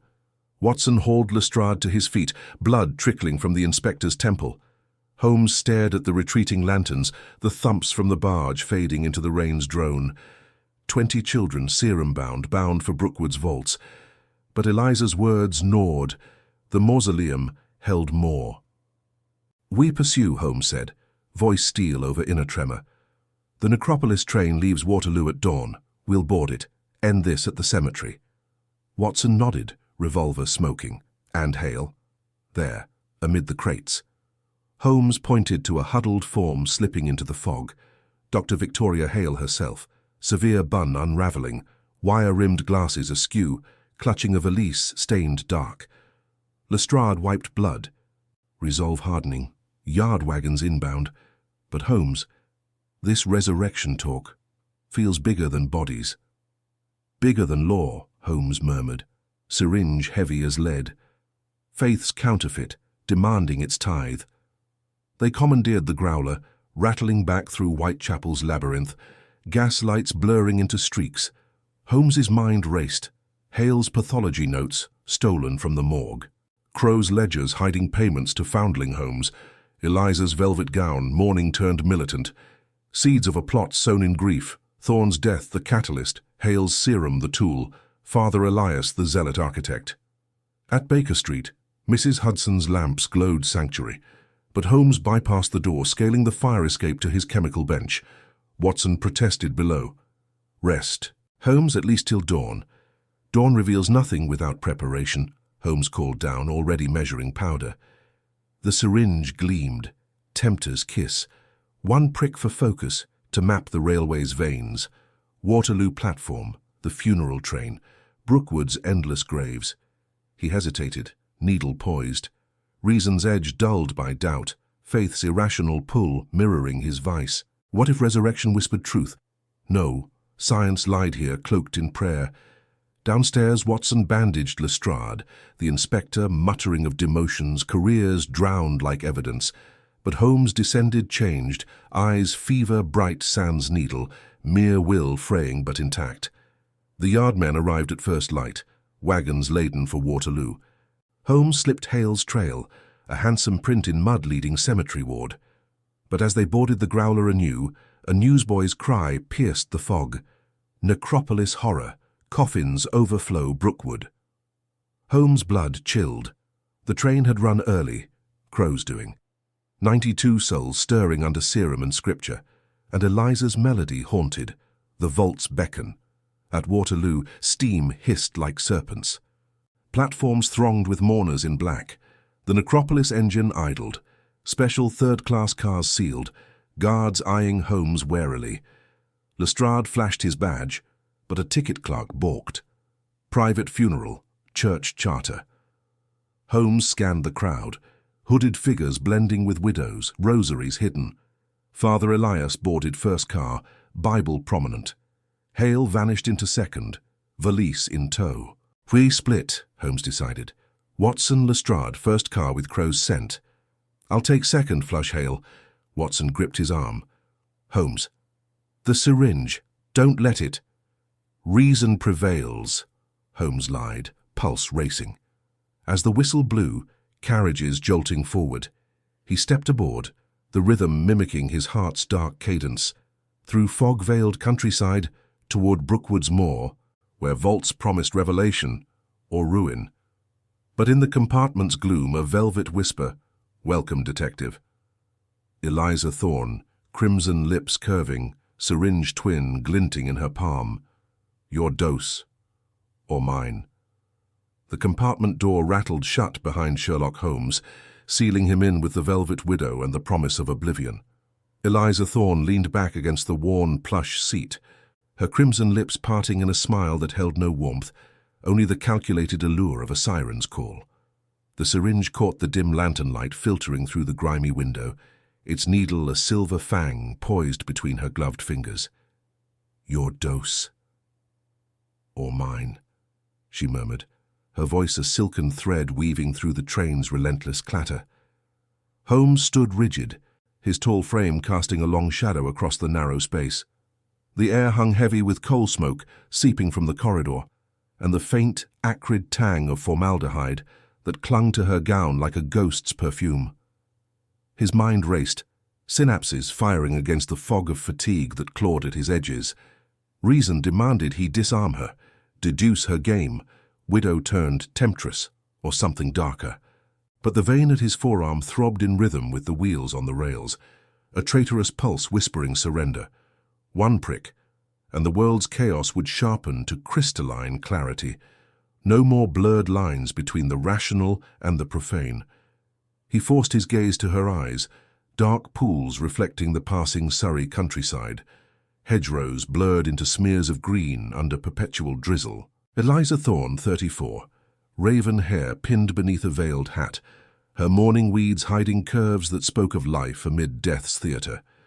Grieving wife or architect? What bound her to Hale's illicit serums, to Crowe's greased palms? "Tell me, Mrs. Thorne," he said evenly, sinking into the opposite seat with deliberate calm, "why proffer poison to the man unravelling your web?" She laughed softly, a sound like brittle leaves underfoot, and uncapped the syringe with her thumb. "Poison? This is clarity, Mr. Holmes, the same elixir that stirs the dead in those coffins behind us, 92 souls, packed like sardines in 76 boxes. Her husband's among them, or was. The serum quickens the heart when prayer falters. Faith alone is feeble. Science lends the spark." Holmes' grey eyes narrowed, piercing through her facade. Flashbacks flickered, the overcrowded vault at Brookwood, bodies stacked like cordwood, skin unnaturally supple. Hale's ledger, pilfered from her Waterloo lab, experiments on paupers, funded by Crowe's skimmed fares. Resurrection charlatanry, blending biblical delusion with chemistry's blade. And you, the conduit, your husband's miracle, the first success. Eliza's smile faltered, a crack in porcelain. He was gone too soon, crushed in the Thames docks brawl over unpaid debts. Crowe promised revival for a price, our savings, my silence. But the serum. It works. Unevenly. Some rise murmuring psalms, others claw silently. Father Elias blesses them in the vaults, calling it God's new covenant. She extended the syringe closer, the plunger gleaming. "Join us, detective. Feel the divine pulse or arrest me blind." The temptation coiled tighter, his fingers twitching involuntarily. Holmes clenched his fists, nails biting palms. Cocaine's ritual was his sanctuary, a chemical cathedral where doubt dissolved. Yet here on this funeral train, barreling toward judgment, faith's irrationality mocked his own vice. What if she spoke truth? 92 anomalies defied autopsy logic. He could inject, map the madness with heightened senses, dissect the miracle. No, he was Sherlock Holmes, not some vault-risen revenant. With a swift motion, he snatched the syringe, snapping it against the window frame. Glass splintered, fluid arced like holy water wasted. Eliza gasped, lunging forward, but Holmes pinned her wrist, his grip iron despite the tremor in his limbs. "Enough games, madam. Hale's notes name you the procurer. Bodies harvested from workhouses, dosed in secret cars like this one. Crowe's ledgers confirm the overflow. Extra fares for eternals. Where is the proof, the risen?" Her struggle weakened, eyes flashing defiance laced with fear. "You'll see at Brookwood. The vaults. They hunger." A jolt rocked the carriage, points switching. Holmes released her, mind whirling. Watson and Lestrade in the first car, tracking Crowe. He needed to signal them, but shouts erupted from the corridor, scuffles, low moans like wind through crypts. Hooded figures, Father Elias's flock, barred the door as he yanked it open. Meanwhile, in the lead carriage, Dr. John Watson pressed against the compartment wall, revolver drawn low. The air reeked of incense and unwashed wool, mourners crammed shoulder to shoulder, their faces obscured by veils and cowls. Inspector Lestrade, bandage peeking from his collar, scanned the throng. Crowe was here somewhere, that corpulent shadow with the gold watch chain. "Watson, old chap," Lestrade whispered hoarsely, "there's too many. And that priest, Elias, keeps eyeing the coffin stacks like they're altars." Watson nodded, moustache twitching. "Holmes suspects Hale's in the second car. But listen, These mourners aren't weeping. No sobs, just watching. A burly guard shoved past, muttering of delays at Woking Junction. Crowe emerged from a side door, sweat beading on his florid face despite the chill draft. "Gentlemen," he blustered, "private charter. No yard meddling till Brookwood." Lestrade flashed steel. "We're meddling now, Crowe. 76 coffins, 92 fares logged. Explain the surplus, or we'll uncork one here." Crowe's eyes darted, perpetual sheen turning sickly. "Resurrection trade, is it? Paupers revived for Brookwood labour, digging their own graves eternal." Watson's stomach turned. Were memories surfacing? Trenches filled with the restless? No, he thought, this profanes the grave. Before Crowe could retort, a hooded woman, Dr. Hale, slipped him a vial. Serum reserves. The manager pocketed it, smirking. "Faith moves mountains, Inspector. Or vaults." Watson lunged, but the crowd surged, hands like cold roots grasping. Fists flew. Lestrade's baton cracked bone. Amid the melee, a coffin lid shifted slightly, a pale hand flopping limp, then twitching. Back in second class, Holmes dragged Eliza toward the fray, her protests drowned by the whistle's shriek. The train creaked into Woking's gloom, platforms slick with rain. He burst into the corridor, finding Watson hauling Lestrade from the pile, blood on knuckles. "Holmes!" Watson barked, relief warring with alarm. "They nearly—" "No time," Holmes cut in, voice taut. Hale and Crowe confirmed. "Thorne admits procurement, but the serum, it's active, bodies stirring." Lestrade wheezed, wiping blood. "Demotion be damned. 92 half-lives inbound." Eliza twisted free, vanishing into the throng as guards sealed cars anew. The train lurched onward, fog thickening like a shroud over the tracks. Holmes slumped against the wall, the ghost of cocaine's kiss burning his veins. Reason frayed, faith's shadow loomed. Brookwood approached, vaults yawning. "Listener, who do you suspect now? Crowe's greed, Hale's science, Thorne's vengeance, or Elias's zeal? Comment below if you think you can solve it first." As the engine thundered into the final stretch, a low chant rose from the coffins. "Rise. Rise." Holmes's pulse synced, doubt cracking his fortress. Had he injected madness into truth? At Brookwood's gates, guards waited, not to bury, but to harvest. But deeper in the cars, unseen, Father Elias knelt by a twitching form, whispering, "The Lord is my shepherd," to lead them back. Holmes straightened, resolve hardening amid the unraveling. One more station. Then, the vaults would confess. The train slowed, brakes hissing like damned souls. Brookwood Cemetery loomed through the mist, iron gates ajar, endless graves marching into eternity. And from the darkness, eyes watched, unblinking, waiting. The iron gates of Brookwood Cemetery creaked open like the jaws of some ancient beast, swallowing the Necropolis train whole. Steam billowed from the engine, mingling with the fog that clung to the endless rows of headstones, their marble faces etched with names long forgotten. Holmes stepped onto the slick platform first, his Inverness cape heavy with damp, the deerstalker shadowing eyes that burned with a clarity born of desperation. Behind him, Watson clutched his service revolver, its weight a grim comfort against the unnatural hush. Lestrade followed, nursing a split lip, his wiry frame taut as a bowstring. Guards in oilskin coats waited, lanterns swinging low, casting pools of yellow light that danced like will-o'-the-wisps. Not the usual pallbearers, these men, too burly, too watchful, their faces scarred from brawls in London's underbelly rather than vigils at gravesides. Elias Crowe emerged from the shadows of the station-master's office, his corpulent form squeezed into a wool greatcoat, gold watch chain glinting mockingly. Beside him stood Dr. Victoria Hale, her severe bun loosened by the journey's chaos, wire-rimmed glasses fogged, pale skin almost translucent in the mist. "Mr. Holmes," Crowe wheezed, forcing a smile that didn't reach his perpetually sweating brow. "A dreadful mix-up with the manifests, nothing more. 76 coffins as ordered. We'll have them interred by dawn." Holmes ignored him, striding toward the cargo cars where porters pried at the bolted doors.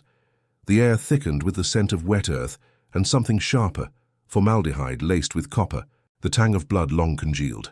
A low rumble emanated from within, not the shift of wood, but a chorus of rasping breaths, synchronized like a dirge. Watson glanced at Lestrade. "Hear that? Like they're alive in there." The inspector nodded grimly, baton at the ready. "Scotland Yard's here for answers, Crowe. 92 souls don't vanish into thin air." Hale stepped forward, her voice clipped, authoritative despite the tremor in her hands. "A clerical error, gentlemen. My autopsies confirm standard procedures. The serum was experimental, yes, for preservation only. No miracles, no monstrosities." But Holmes had seen Eliza Thorne slip away at Woking, her crimson lips curling in a secret triumph. Her procurement of the cadavers, her veiled allusions to vengeance, seeds planted in fertile soil. And Father Elias, that shadowy zealot glimpsed in the rear cars, his chants echoing like a counterpoint to reason itself. "Faith moves mountains," the man had murmured earlier, or vaults. The first coffin lid splintered under crowbar force, spilling sawdust and straw. A body tumbled out, not rigid in death, but limp as a newborn, skin mottled grey, veins pulsing faintly blue. Its chest heaved once, twice, eyes fluttering open to reveal milky irises that fixed on Holmes with unnatural hunger. "God help us," Watson breathed, revolver rising instinctively. The guards lunged, not to contain, but to seize. One grappled the form, binding its wrists with coarse rope, while another dragged it toward a waiting wagon shrouded in canvas. Harvest, Crowe had called it in a fevered whisper back at Waterloo. Not burial, but reclamation. For dissection, for sale to continental anatomists, or worse, for Elias's mad resurrection rites. Lestrade charged, baton swinging. "Stand down! Police!" Chaos erupted.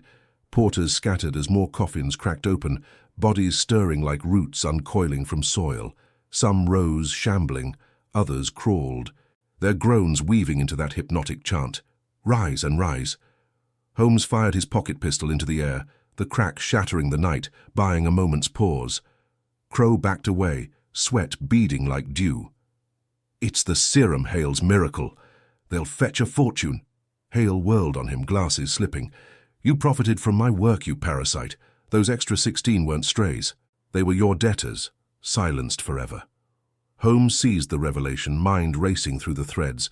Crowe's greed explained the overflow, Hale's ambition the animation. But Thorne, her husband's accidental death on these very tracks 2 years prior, pushed perhaps by Crowe's ruthless quotas. Vengeance procured the fresh bodies, injected in hidden sidings. And Father Elias, the fellow traveller in zealotry, saw divine purpose in the abomination, twisting science into scripture. "Enough," Holmes roared, voice cutting through the fray like a scalpel. "The Necropolis ends tonight." He plunged into the melee, deer-stalker lost to the wind, gaunt frame dodging fists and flailing limbs. Watson covered him, shots precise, non-lethal, dropping guards without mercy. Lestrade wrestled a stirring corpse back into its box, lid slamming shut amid guttural protests. From the fog-shrouded chapel beyond the platform emerged Father Elias, his threadbare cassock whipping in the breeze, eyes fever-bright. "The shepherd has come, brothers. These are the risen vessels for the Lord's wrath on the godless railway." Holmes confronted him amid the pandemonium, pipe clenched forgotten between teeth. "Your faith blinds you, Father. This is no resurrection, it's poison." Crowe's avarice fused with Hale's hubris. Elias laughed, a hollow sound echoing off mausoleums. "And your reason, detective? It crumbles. Feel it, the void where certainty once stood." The words struck deeper than Holmes cared to admit. The cocaine's ghost whispered temptations of numbness, but he pushed it down, focusing on the inner fracture. For years, intellect had been his fortress, humanity a puzzle to dissect. Now, amid twitching abominations, he glimpsed the moral abyss, justice not in verdicts, but in mercy's fragile bridge. Watson hauled Crowe to the ground, cuffs clicking. "You're done, manager. The manifests, the payoffs, all exposed." Hale knelt by a fallen body, syringe trembling in hand. "The antidote. I can reverse it, but it requires time and blood, fresh serum base." Eliza Thorne materialized then, From the chapel's gloom, velvet gown torn, raven hair dishevelled. "No, doctor. Let them rise. My husband, first among them, denied peace by this viper." She lunged at Crowe, nails raking his face, drawing blood that sizzled on the stones. Holmes intervened, pulling her back as Lestrade subdued her. The widow's eyes met his, wild with grief transformed to fury. "You see only facts, Holmes. I see souls stolen." The train's whistle wailed finality, engine idling like a beast spent. Guards lay bound, coffins resealed haphazardly, the risen subdued with ether-soaked rags from Hale's kit. Dawn crept, painting the cemetery in bruised purples, headstones standing sentinel. But as order teetered toward restoration, a deeper rumble shook the vaults beneath the platform. Stone grated, dust sifted from cracks. Not all bodies slumbered in their boxes. From the earth itself, pale hands clawed upward. The original 16 long interred, stirred by the serum's seepage into Brookwood's sacred soil. Holmes froze, pipe falling from numb lips. Impossible. The contamination spread. Father Elias knelt amid the upheaval, arms outstretched. "Behold, the true harvest." Watson reloaded, voice steady despite fear. "Holmes, we can't fight the dead. Not like this." Lestrade spat blood, rising unsteadily. Reinforcements from Woking. Too late.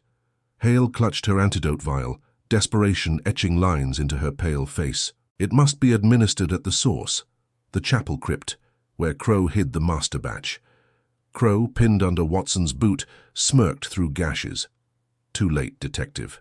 The railway's veins run deep. 92 was just the beginning. Eliza struggled in irons, whispering to the rising shadows, "Join us, avenge." Holmes straightened, the weight of transformation settling like fog lifting. Reason alone had led here to this precipice. Faith, not blind zeal but a quiet trust in redemption's possibility, might yet bridge it. He nodded to Watson. "To the crypt. We end this at the heart." As they dragged their captives toward the chapel's yawning door, the ground buckled, coffins shattering like eggshells. The risen poured forth, a tide of half-lives moaning in unison. Brookwood's silence shattered forever, and Holmes wondered if any fortress could withstand such unraveling grace. But in the chapel's depths, amid flickering candlelight, a final secret waited, one that would demand not intellect, but surrender. The chapel loomed like a forgotten relic amid Brookwood's endless graves, its stone facade pitted by decades of English reign. Gargoyles leering from the eaves, as if mocking the living. Flickering candlelight spilled from narrow lancet windows, casting elongated shadows that danced across the group like spectres, eager to join the fray. Holmes led the way, his Inverness cape sodden and heavy, revolver gripped tightly in a hand that betrayed no tremor, yet inside his mind raced. A whirlwind of deductions clashing against the inexplicable. The risen horde surged behind them, their guttural moans blending with the crack of splintering coffins, a symphony of the profane that no logic could harmonize. Watson shoved Elias Crowe forward, the corpulent manager stumbling over roots that snaked through the chapel's overgrown yard. Crowe's gold watch chain glinted mockingly in the dawn light, his face a mask of sweat-slicked defiance, perpetual even now. Hale followed, her wire-rimmed glasses fogged, antidote vial clutched like a talisman, while Eliza Thorne twisted in Lestrade's unyielding grasp, her raven hair dishevelled, crimson lips parted in a whisper that carried on the wind. "Join us." The words lingered, not quite incantation, more plea from a soul fractured long before this night.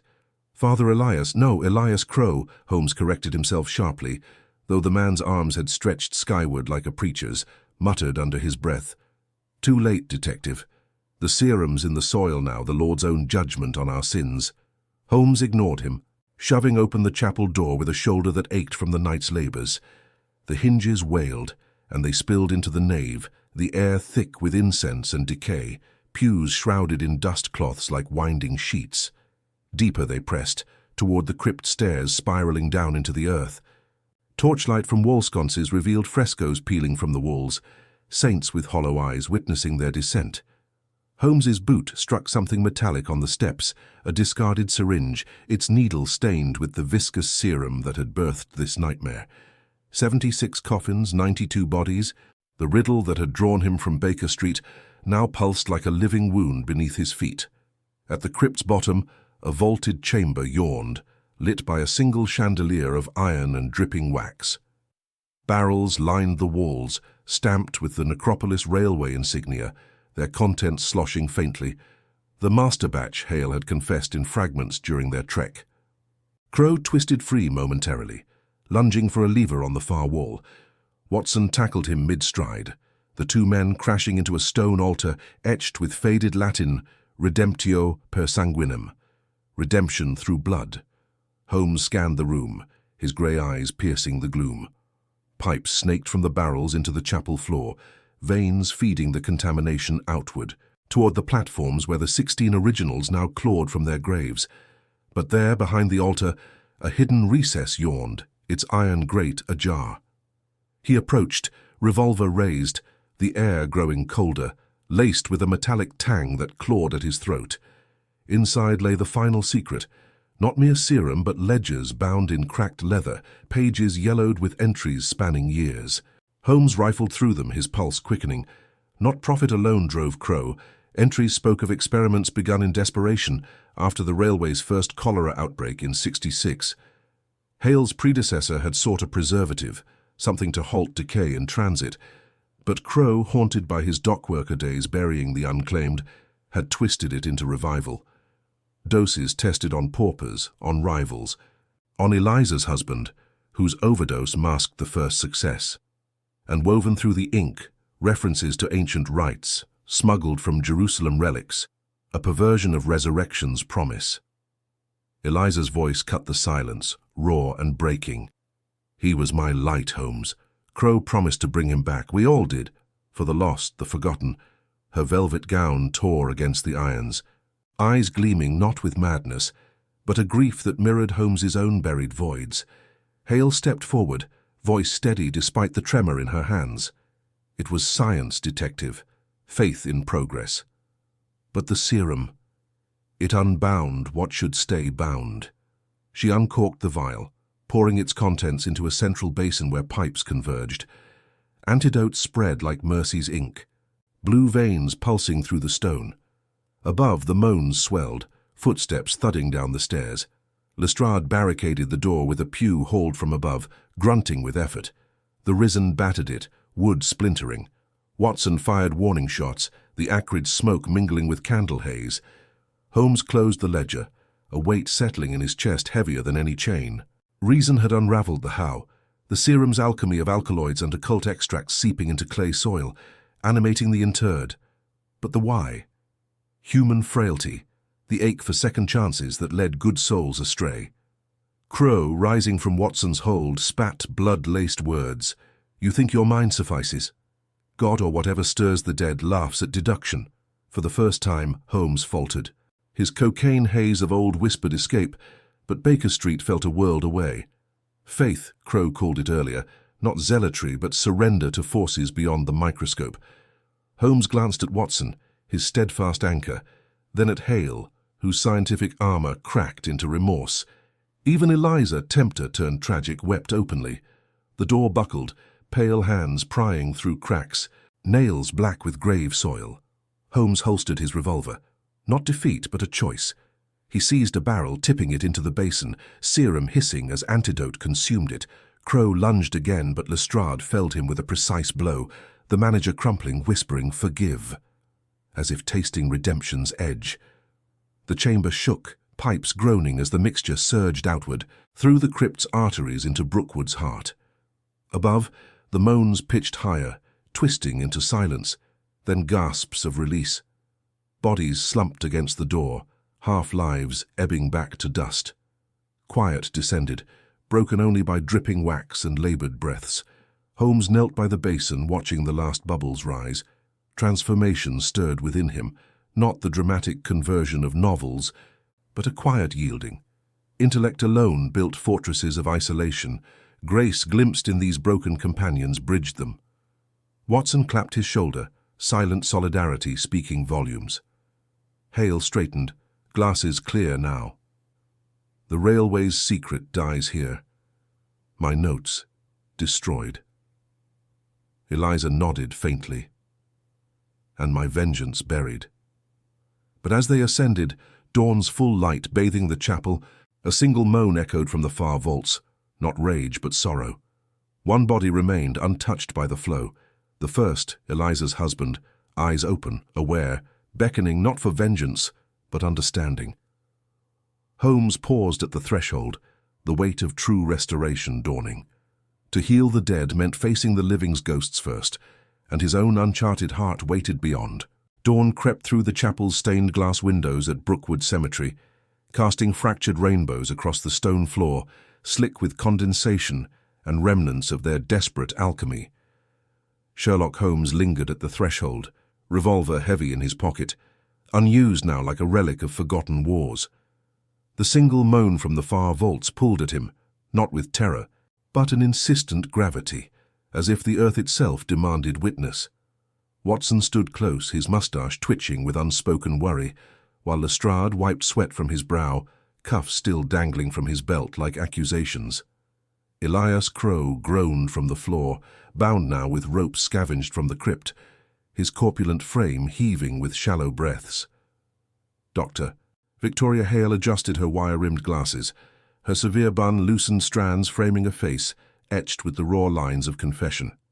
Eliza Thorne clutched her velvet morning gown, crimson lips parted in silent plea, raven hair dishevelled like a widow's shroud unravelling. Holmes turned back, his aquiline features sharpened by the pallid light, piercing grey eyes scanning the shadows. Intellect had failed here, or perhaps succeeded too well, peeling back layers to expose not mechanism, but the soul's fragile underbelly. He stepped toward the vaults, Inverness cape whispering against the chill air, heavy with damp earth and faded incense. The others followed, a ragged procession bound by shared fracture. Reason, loyalty, duty, greed, science, vengeance, all converging on this final echo. The vault door hung ajar, iron hinges protesting as Holmes pushed it wide. Inside, torchlight from the chapel flickered across a marble slab where the body lay, not slumped like the others, but propped unnaturally, eyes open, milky yet aware. Eliza's husband, Thomas Thorne, mid-40s in life, broad-shouldered labourer turned railway porter, now a husk animated by serum's cruel persistence. His skin stretched taut over bones, grave soil caked under nails, but his gaze fixed on them with lucid sorrow, lips moving in a rasp that clawed the silence. Eliza. Why? She staggered forward, collapsing to her knees beside the slab, hands hovering as if to touch but recoiling from the cold reality. Holmes observed, detached yet pierced. This was no deduction, but the unravelling of human frailty. Thomas's voice emerged, fragmented, each word a laboured exhalation smelling of formaldehyde and regret. New. Your secret. The child. Not mine. Eliza's sob broke free, raw and guttural, echoing off the vault walls. The group froze, Watson averting his eyes in discomfort, Lestrade muttering about evidence, Hale scribbling notes on a scrap of paper despite her vow. Crowe, dragged in by Watson, chuckled wetly from the corner, then coughed blood-flecked phlegm. "Tell them, love. Tell how you came to me, begging serum for the babe. Dead in womb, you said. Revive it. I sourced it, from Hale's trials, first on beasts, then porters like him." Hale's pale face drained further, her scientific ambition curdling into horror. Holmes pieced it silently. The extra bodies, 16 souls overpacked in coffins, not mere smuggling, but experiments spiralling from grief into abomination. Eliza had sought miracle for her lost child, Crowe profit from the illicit trade, Hale validation in forbidden pathology. The railway, that sombre vein from Waterloo to Brookwood, had ferried not just the dead, but ambition's undead progeny. Thomas's hand twitched toward Eliza, not clawing but beseeching. Pain. Awareness. Worse than dark. Forgive. Or end it. Holmes knelt, gaunt frame folding with uncharacteristic gentleness, his cocaine-scarred veins throbbing faintly under the strain. Faith, Crowe had mocked earlier. Faith in reason, in law, in self. But here, Amid the putrefaction, reason bowed. He recalled Moriarty's web, Irene's shadow, cases where justice tasted ash. Isolation had armored him, Baker Street a fortress of violin strings and chemical solace. Yet Watson's steadfast gaze, Lestrade's grudging respect, even these villains' confessions, they formed a community unforeseen. Grace glimpsed in wreckage.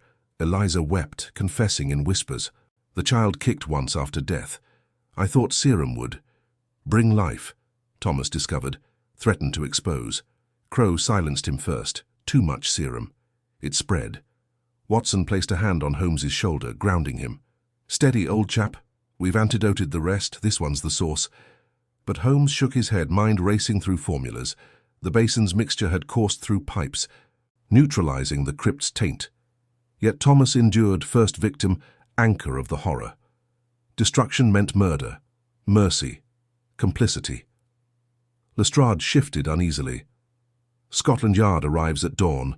They'll cart him off, dissect, declare natural causes. Bury the truth again. Hale nodded, voice steadying. My notes gone, but residue in veins. Proof lingers. Crowe laughed hoarsely. Faith? This is survival. Railway lives, secrets die. Holmes rose, decision crystallizing not in logic's blaze, but a quieter surrender. He drew a vial from his cape, residual antidote, potent enough for one. No revolver's finality, but reversal's hope. Kneeling again, he administered it carefully, needle-piercing desiccated flesh. Thomas gasped, eyes clearing momentarily, hand clasping Eliza's. Thank you. Then stillness, true death settling like merciful fog. Eliza collapsed against the slab, grief pure now, untainted by vengeance. Transformation rippled outward. Hale discarded her notes into the torch flame, watching embers rise. Lestrade unbound Crowe partially, murmuring of deals for testimony. Watson smiled faintly, pride in his friend's evolution. They emerged into the chapel as full light pierced the windows, illuminating dust motes like ascending spirits. Brookwood's vast acres stretched beyond, graves orderly under morning mist, rolling off the Thames's distant breath. Holmes paused, inhaling crisp air laced with pine and turned earth. Intellect remained his compass, but now tempered. Humanity's messiness, Grace's subtle hand, weaving through deduction's net. Yet as they gathered to depart, a distant whistle pierced the calm. The Necropolis train, schedule unbroken, chugging from Waterloo with fresh cargo. Lestrade paled. Manifest says 76 coffins. We accounted for anomalies, but... Holmes's eyes narrowed, pipe clenched unlit between teeth. One more anomaly. The engineer's log. Crowe, did you falsify? Crowe smirked, sweat beading anew. Profits demand volume. Extra bodies slipped in last night. Serum free, but... One carried something else. Eliza stiffened, Thomas's words echoing. The child, Hale whispered. Impossible. But if residue... The whistle grew nearer, rails humming beneath the chapel floor. Moans? No. Faint cries, infantile, stirring from coffins yet to unload. Holmes holstered his resolve, the final test dawning. Not just the dead, but life's fragile boundary, demanding one last stand before restoration's fragile peace. Watson gripped his revolver. Back to the platform? Holmes nodded, inner journey far from complete. The train bore not horror's end, but redemption's newborn trial, pulling them inexorably forward. The rails thrummed beneath their feet like a heartbeat quickening toward judgment. The Necropolis train's whistle, slicing through Brookwood's morning mist, as if summoning ghosts from the fog. Holmes led the way down the chapel's shadowed steps, his Inverness cape whipping in the sudden gust off the approaching engine. Pipe still clenched between teeth, unlit and forgotten. Watson followed close, revolver heavy in his pocket, the weight a reminder of wars past and friendships forged in fire.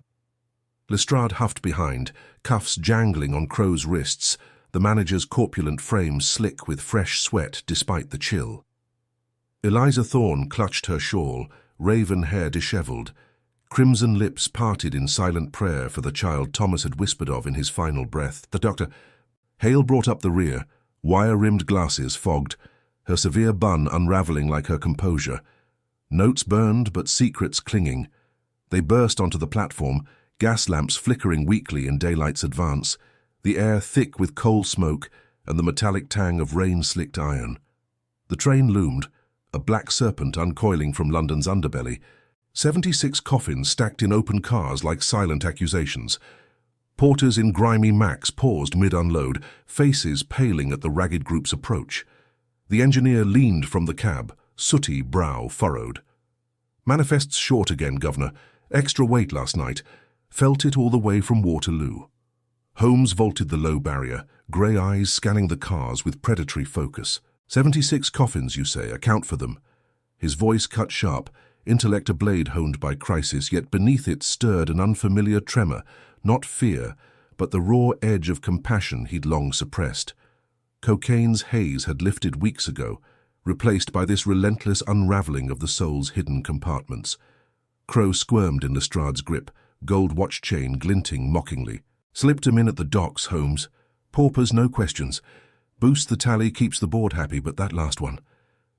Lad from the workhouse. Eliza's kin, or so the note said. No serum, swear it. Just cargo." Eliza's breath hitched, velvet gown sodden against her skin. Thomas spoke of a boy, innocent, hidden among the damned.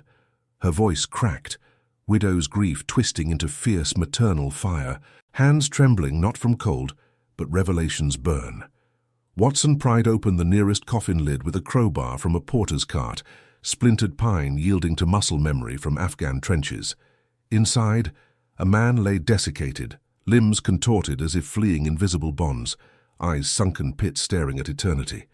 "No anomalies here, Holmes, but the Count." Lestrade barked at the porters. "Unload the end car, quick-like, before the mist hides more sins." The men grumbled but complied, coffins thudding to the platform like fallen angels, lids creaking open to reveal the overfull horror. 16 extras crammed into 8 boxes, bodies overlapping in grotesque intimacy. Flesh withered yet pulsing faintly in some, serum's curse lingering unbidden. Hale knelt by one, gloved fingers probing a wrist, residual traces, administered covertly before loading, her pale skin flushed, scientific ambition yielding to horror's tide. These weren't experiments, they were executions, mercy denied. Then a cry pierced the clamour, faint as a lamb's bleat, emanating from the final coffin at the car's rear. Infantile, insistent, threading through the mist like divine protest. Eliza lunged forward, nails scraping wood as she and Watson heaved the lid free. Inside, nestled amid 3 adult husks, lay a boy no older than 8, curls matted, face streaked with grime, but eyes wide and alive, chest heaving in terrified rhythm. "Mama?" The word escaped him, fragile as spider silk, gaze locking on Eliza's crimson lips, as if Thomas's dying gratitude had summoned this miracle from the abyss. She gathered him close, gown enveloping his shivering form, tears carving paths through soot, alive after all this death. Her body shook, transformation etching deeper, vengeance's chains shattered, replaced by grace's quiet anchor. Holmes stood transfixed, aquiline features taut, mind racing through deductions. Workhouse records falsified by Crowe, serum smuggled to mask higher volume, the boy a pawn in Prophet's ledger. Yet reason faltered here, confronted by life's improbable defiance. No equation explained this survival amid decay. It whispered of forces beyond the intellect's grasp, grace threading through the rational like light through fog. Watson holstered his revolver, sturdy frame relaxing fractionally. The Lord's hand, Holmes, or sheer luck? Holmes's piercing eyes softened imperceptibly, deerstalker shadowed by the train's steam. Luck is probability's alias, old friend, but probability strains at miracles. He extended a hand to the boy, gaunt fingers steadying a shoulder. "What's your name, lad?" Billy Thorne," Pa said. "Pa said the train takes you home." The child's voice quavered, small hand clutching Holmes's sleeve, trust blooming unearned in terror's wake. Crowe's smirk faded, corpulence sagging under truth's weight. The widow's brother-in-law's boy. Hidden to expose us, or so I thought. But he lived. Prophets be damned. Lestrade tightened the cuffs, wiry frame taut with newfound humility. Testimony from you, Crowe and Hale. Scotland Yard'll see justice, proper-like. No more shadows. Hale rose, discarding gloves into the mist, severe features crumpling. My ambition blinded me. These lives. I'll face the bar, full confession. Science serves truth, not secrecy. The platform buzzed as more porters gathered. Coffins inventoried under Lestrade's barked orders, the mist lifting to reveal Brookwood's orderly graves marching to the horizon, pines whispering approval. Holmes inhaled deeply, crisp air laced with pine resin and the faint, sweet milk scent of the boy, life asserting itself amid death's empire. His arc bent further, the detached genius once sustained by 7% solution, now anchored by humanity's resilient thread. Faith in reason remained, but tempered by grace's subtle weave, moral ambiguity no longer foe but teacher. Eliza cradled Billy, rocking gently as medics from the station approached. Thomas's redemption reaches here, family mended, even in fragments. Her eyes met Holmes's, gratitude unspoken yet profound. Watson clapped Holmes's shoulder, moustache twitching in quiet pride. You've woven chaos into order again, Sherlock. But this feels different. Holmes nodded, pipe finally lit, smoke curling like departing spirits. Order restored, Watson, yet restoration demands vigilance. The railway runs on, coffins dispatched from Waterloo's gloom. As the group turned toward the chapel for statements, a porter called out from the train's guard van, voice edged with fresh alarm. Governor! Another anomaly, manifest mismatch in the luggage. Something rattling inside, alive-like. Holmes's eyes narrowed anew, the final threads of the web tightening. Not ended then, one last unraveling before peace claims its due. The rattle grew insistent, a heartbeat echoing the rails, pulling them back into the fray. Redemption's path twisting toward its ultimate trial.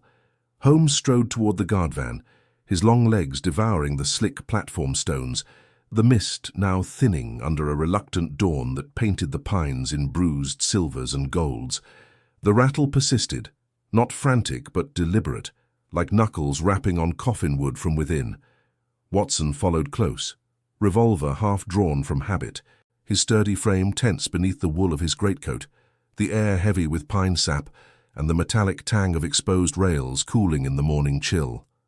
Lestrade barked at the porter, a lanky youth named Jem, with freckles stark against his pallor. "Open it, lad, careful now, no more surprises from this devil's carriage."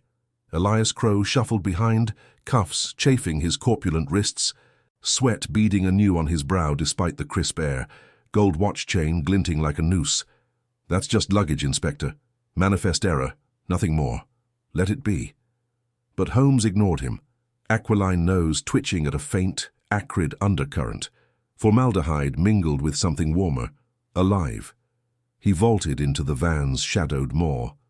Deerstalker casting a sharp silhouette against the lantern light the porter thrust forward. Stacked trunks and valises loomed, leather scarred and brass fittings dulled, but one crate shuddered at the rear, its slats splintered, a low moan seeping through. Victoria Hale pushed past Watson, wire-rimmed glasses fogging slightly as she knelt, pale hands steady despite the tremor in her voice. "That's my mark on the manifest. Specimens for the lab. Should be inert." "Should be?" Holmes echoed softly, his grey eyes piercing her facade, fingers tracing the crate's warped lid. The wood groaned as he pried it free, nails screeching like souls in torment. Inside, amid shattered jars of viscous fluid, writhed a figure. Small, emaciated, no more than a boy of 12, limbs bound in stained rags, eyes wild with terror and fever, his skin mottled blue from cold and chemicals, breaths rasping wetly but alive, impossibly so. "Billy?" Eliza Thorne gasped from the platform's edge, crimson lips parting in horror as she clutched her own child tighter, the infant's milky scent a stark counterpoint to the van's reek of decay. No, not another. The boy spasmed, chains clinking, his gaze locking on Holmes with desperate clarity. "Help," Father said. "The angels come on the rails. Take the unworthy." Holmes sliced the bonds with a penknife from his pocket, the blade flashing cold. "Easy, lad. You're among the living now." Watson vaulted in, medical bag snapping open, morphine syringe glinting as he assessed the damage. Lacerations from glass. Lungs scorched by fumes, but a pulse, stubborn and fierce. Lestrade peered in, wiry frame leaning precariously. "Blimey. Another ghost from your experiments, Doctor? How many more hid in plain sight?" Hale recoiled, severe bun unraveling strands across her forehead, ambition's mask shattering fully. He was an orphan test subject for resilience serums. Elias sourced them cheap from the docks. We thought him lost in transit. God forgive us. Crowe sagged against a trunk, face ashen. The boy was cargo, marked for disposal. Profits demanded discretion. No angels, just accounts balancing in the dark. Eliza thrust forward, velvet skirts tearing on a rail spike, her raven hair wild in the wind that swept the clearing mist. "You monsters. Thomas warned me of this. Your railway is a charnel house. But Billy's safe because of him, this child. He's kin to us all now." Holmes lifted the boy gently, his own gaunt arms unyielding, the weight stirring memories of his own voids, nights blurred by cocaine haze, reason his only anchor. Yet here, in this frail form pulsing with life amid death's machinery, grace intruded, unbidden. "Carry him to the chapel, Watson. Hale, your skills for healing now, not harm." They moved as one, the group a ragged procession across Brookwood's undulating lawns, graves whispering underfoot, ancient yews drooping like weary sentinels. The nonconformist chapel loomed ahead, its Gothic spires piercing the paling sky, stained glass muted but promising fractured light within. Porters trailed with blankets and lanterns, the community's murmur rising, groundskeepers, mourners early for burials, eyes wide at the unfolding mercy. Inside, the chapel's air hung cool and incense-laced, pews scarred by generations of grief, altar candles flickering shadows across marble memorials. Watson laid the boy on a cushioned bench, stethoscope cold against fevered chest, pulse steadying. "He'll pull through, Holmes, if we keep the pneumonia at bay." The boy stirred, lips cracking as he whispered. The man in black promised sleep eternal. But I heard voices, praying. Eliza knelt beside him, cradling his head, tears tracing paths through coal-smudged cheeks. "Hush, love. No more sleep. You're awake to a new dawn." Lestrade paced the nave, boots echoing off stone vaults, his dogmatic certainty softened by the scene. "This wraps it, then. Crowe and Hale to the yard, boy to hospital. Justice served, with witnesses aplenty." But Holmes stood at the altar, pipe unlit, staring into the flame that danced like elusive truth. "Not yet, Inspector." The man's voice, the one in black. "Plant the seed earlier and it blooms now. Crowe, your ledgers mentioned a silent partner. Payments routed through Eliza's late husband." Crowe balked, sweat pooling in his collar. "Fiction. All accounted." Eliza's eyes flashed, grief twisting to resolve. "Thomas invested in the railway, hoping to fund our life anew. But he uncovered the smuggling. Bodies doubled for profit, experiments on the desperate. He confronted you both that night at Waterloo. You silenced him in a coffin, bound for here." Hale nodded miserably, glasses removed, revealing haunted eyes. "Thomas fought for the boy, we argued. Crowe struck him. I preserved the evidence, hid the excess. Ambition's grave error." The boy whimpered, clutching Eliza's hand. "Father. Black coat." Yes. Holmes's mind whirred, threads converging. The mismatched manifests, the extra weights noted in dispatches. Thomas Thorne not victim but whistleblower, stuffed among the dead to vanish forever. Yet his final act, slipping notes to the boy, prayers scribbled on rags, had summoned them all here, redemption's fragile chain. Watson glanced up, mustache damp with effort. Holmes, the serums, Hale's work. They weren't just experiments. Revival attempts, quasi-resurrection for the paying elite. Hale buried her face. desperation of science grasping at eternity, faith's domain, not ours. In that admission, Holmes felt his arc crest, reason triumphant, yet bowing to mystery's edge. No cocaine vial called now. Instead, the chapel's hush, the boy's ragged breath syncing with his own. A shared rhythm of survival. Humanity, not deduction alone, forged the path. Crowe lunged suddenly, cuffs no hindrance as he grabbed a candlestick, corpulent form barreling toward the boy. Can't let him testify, the railway dies otherwise.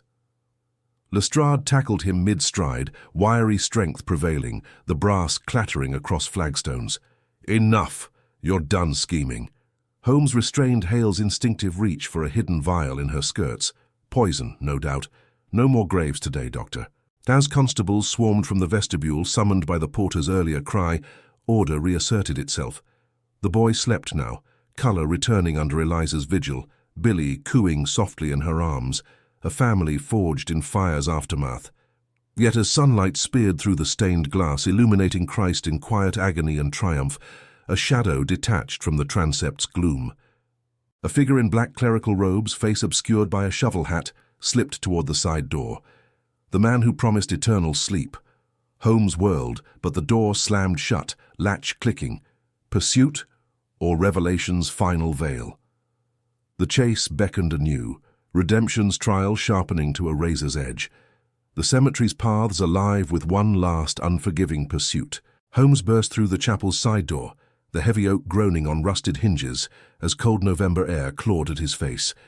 Brookwood Cemetery stretched before him like a labyrinth of the damned, its fog-wreathed paths twisting among monolithic tombs and yew trees that clawed the slate-grey sky. The figure in black robes darted ahead, shovel hat bobbing, vanishing into the mist-shrouded avenues of the Necropolis. Holmes's heart pounded not from exertion, but from the electric certainty that this was the linchpin, the man whose promises of eternal sleep had orchestrated the Coffin's grim arithmetic. Behind him, Watson's boots thudded urgently, his breath ragged from the chapel's chaos. Lestrade shouted orders to the constables, but Holmes waved them back. No swarming horde now, this demanded solitude, the pure chase of intellect against shadow. His Inverness cape snapped like a raven's wing as he sprinted, eyes fixed on fleeting glimpses of ebony cloth amid the headstones. The ground sucked at his heels, sodden from relentless drizzle, each step a reminder of the cemetery's insatiable hunger.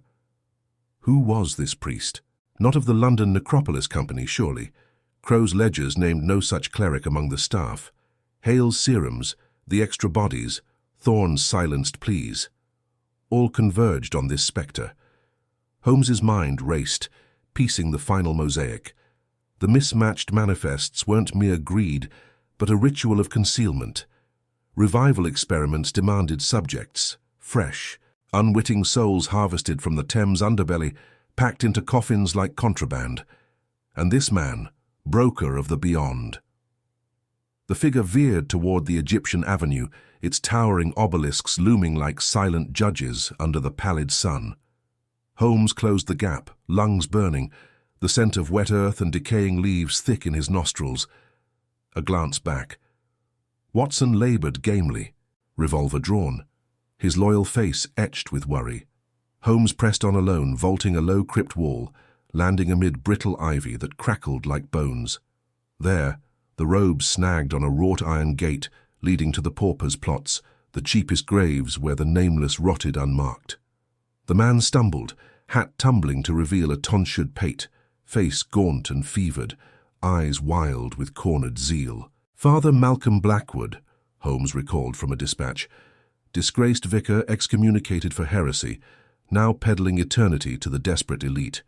You can't stop divine progress, Mr. Holmes. Blackwood's voice rasped like gravel under carriage wheels, hands fumbling for something in his cassock. The serums will bridge the veil. Thorne understood. His wife's resurrection demanded sacrifice. Holmes circled, pipe clenched unlit between teeth, grey eyes unblinking. Eliza's resurrection. The widow's crimson lips twisted in memory, her vigil over the boy, a mask for deeper complicity. Thorne hadn't been silenced for whistleblowing. He discovered his own wife's plot to reclaim her from death's grip, using the railway as conduit. Blackwood lunged with a silver crucifix, not as weapon but talisman. Chanting Latin fragments that echoed hollowly off the mausoleums, Holmes sidestepped, grabbing the man's wrist, twisting until the metal clattered free. Lies dressed in prayer. Hale's elixirs fail without fresh cadavers. 92 souls to fuel your patron's delusions. 76 coffins because 16 were premiums, weighted with lead and lies. The vicar's laugh bubbled wetly, spittle flecking his beard. Not delusions. Proof. One lives. The boy you saved. Hale's greatest success, slipped aboard by Thorne himself, testing faith's alchemy. Holmes froze, the revelation slicing deeper than any blade. The boy, Billy's rescuer. Not victim, but phoenix. Threads unraveled anew. The child's ragged prayers. Sinking breaths in the chapel. A survivor of the serums, heart stuttering back from abyss. Watson arrived then, panting, covering Blackwood with his Webley. Lestrade close behind, cuffs ready. But Holmes held up a hand, voice steady as cathedral bells. No arrest yet. Confession first. Blackwood sagged against a lichen-crusted urn, defiance crumbling into sobs. It began with grief. Eliza's boy drowned, Thames claiming him young. She begged me, resurrect him. Hale provided the science, Crowe the transport, I the absolution. Patrons paid fortunes for their own miracles, bodies procured from workhouses, dosed and dispatched. Thorne found the manifests, threatened exposure. We accommodated him among the dead. But Billy, the prototype, clung to life, hidden in the chapel crypt until escape. Holmes felt the vice of reason loosen, not in triumph but humility. Science and faith entwined in madness, each claiming dominion over death. His own voids, cocaine's whisper absent today, mirrored their grasping. Humanity's arc bent not toward perfection but redemption's forge. Eliza appeared at the avenue's mouth, Billy clutched to her breast, face ashen. The truth spilled now, her velvet gown muddied, raven hair disheveled. Thomas knew. He volunteered his end to end it. Forgive me. She knelt amid the graves, tears carving paths through grime, the boy stirring with a whimper. Watson holstered his gun, mustache twitching in reluctant pity, his soldier's heart softening to the wreckage of choices. Lestrade snapped cuffs on Blackwood, muttering about Scotland Yard's oversight. Humility schooled him. No career glory here, only the quiet grind of justice. As constables led the vicar away, sunlight pierced the fog, gilding the Egyptian sphinxes in ethereal gold. Holmes stood apart, inhaling the crisp air, pipe finally lit, smoke curling like departing spirits. The necropolis whispered closure. 76 coffins accounted, 92 stories unearthed, redemption flickering in the survivors' eyes. Yet in the distance, toward the railway's secluded siding where trains to eternity departed, a lantern swayed unnaturally. Crowe's men? Or Hale's final safeguard? A vial uncorked, one last desperate infusion? The restoration teetered, faith's light tested by lingering shadow, pulling Holmes toward the tracks where the true endgame awaited. Watson clapped his shoulder, voice gruff with unspoken brotherhood. "Steady, old chap. We've graves enough today." Holmes nodded, but his gaze fixed on the swaying light. One more pursuit, then peace. The cemetery's paths, once maze of horror, now avenue to healing, community forged in confession, grace amid the graves. Eliza rose, Billy's small hand in hers, Eliza's eyes meeting Holmes with raw gratitude. "Thank you for seeing beyond the dead." He inclined his head, the aquiline profile softening imperceptibly. "We all seek resurrection, Mrs. Thorne. Some find it in truth." As they walked back through the avenues, the fog lifted, revealing the chapel's spire piercing heavenward. Lestrade coordinated with porters, sealing crypts and manifests for inquest. Hale, under guard, walked head high, her wire-rimmed glasses fogged, scientific armor pierced by guilt's lancet. Holmes paused at Thorne's plot, simple stone unmarked by excess. Whistleblower, husband, sacrifice. Inner journey mirrored, from detached genius to man who felt the moral weight, faith not in dogma, but human frailty. The lantern's sway grew insistent, A siren's call from the siding. Crowe bellowed from custody, feigning ignorance, but his gold watch chain glinted knowingly. One loose thread remained. Holmes quickened pace, Watson matching stride. The final test loomed, redemption's crown within grasp, yet peril's whisper unrelenting. In the siding's gloom, amid rusting rails and coal dust, the lantern-bearer waited, not minion but spectre unforeseen. Holmes's boots crunched over the gravel siding, the sound swallowed by the thickening fog that rolled in from the Thames like a shroud, unwilling to release its dead. The lantern's glow bobbed ahead, not the steady hand of a watchman, but erratic, as if wielded by one whose grip faltered on more than just light. Watson kept pace beside him, revolver heavy in his coat pocket, his breath visible in the chill autumn air of 1891, sharp with the scent of damp earth and creosote ties. That light, Holmes thought, it pulls like the cocaine bottle in my drawer, promising clarity, delivering void. His mind raced through the threads. 76 coffins logged at Waterloo, 92 souls accounted in Brookwood soil. Hale's vials, Crowe's manifests forged in greed, Eliza's whispered confessions of her husband's final warnings. Redemption hovered, fragile as the mist, demanding one last unraveling. They rounded a rusted switch, and there she stood, not Crowe's brute, not Hale's apprentice, but Mary Finch, the spectral widow from the railway's shadowed ledger. Mid-40s, her face gaunt under a threadbare shawl, eyes hollowed by grief that mirrored Eliza's yet twisted darker. She'd vanished from records after her husband's accident on the line, one of the 20 extra names Holmes had pieced from smudged parchment. Her lantern swung low, illuminating not fear but defiance. "Mr. Holmes," she rasped, voice like rustling leaves over graves. "You chase ghosts, but I've been living among them." Watson tensed, hand inching toward his weapon. "Steady," Holmes murmured, his grey eyes piercing the gloom. "Mrs. Finch, your husband's manifest entry, embalming anomaly. You knew of Hale's serums." She laughed, a brittle sound echoing off the idle funeral cars, their black lacquer gleaming faintly. "Knew? I brewed them. My Tom, crushed under wheels, they said, but Hale promised revival. Injected him full of her devil's elixir, kept him breathing barely till Crowe weighed the profit. Extra bodies for the pits, unclaimed paupers swapped for paying cargo. 92 in the earth, but how many walked a while longer?" Holmes stepped closer, the air heavy with coal dust that clung to his Inverness cape. The moral calculus fractures here. Hale's ambition, Crowe's ledger, both cloaked in necessity. But you, Mrs. Finch, guarded the siding, silenced the whispers. Her hand trembled, the lantern casting wild shadows across her lined face, wrinkles etched by nights watching over half-life forms in these cars. "Tom begged me to end it. Said the serum stole the soul, left a husk. I couldn't. Crowe paid in gold, Hale in promises of science conquering death. But you dug it all up. Eliza's man, Thorne, he found the logs, threatened to speak. They silenced him first." Watson's mustache bristled. "Silenced how?" "Speak plain, woman." Mary's eyes flicked to the nearest car, its door ajar, hinges creaking in the wind. Inside. "See for yourself." Holmes approached, Watson covering, the detective's aquiline nose wrinkling at the fetid whiff escaping, formaldehyde mingled with rot, the stench of ambition gone rancid.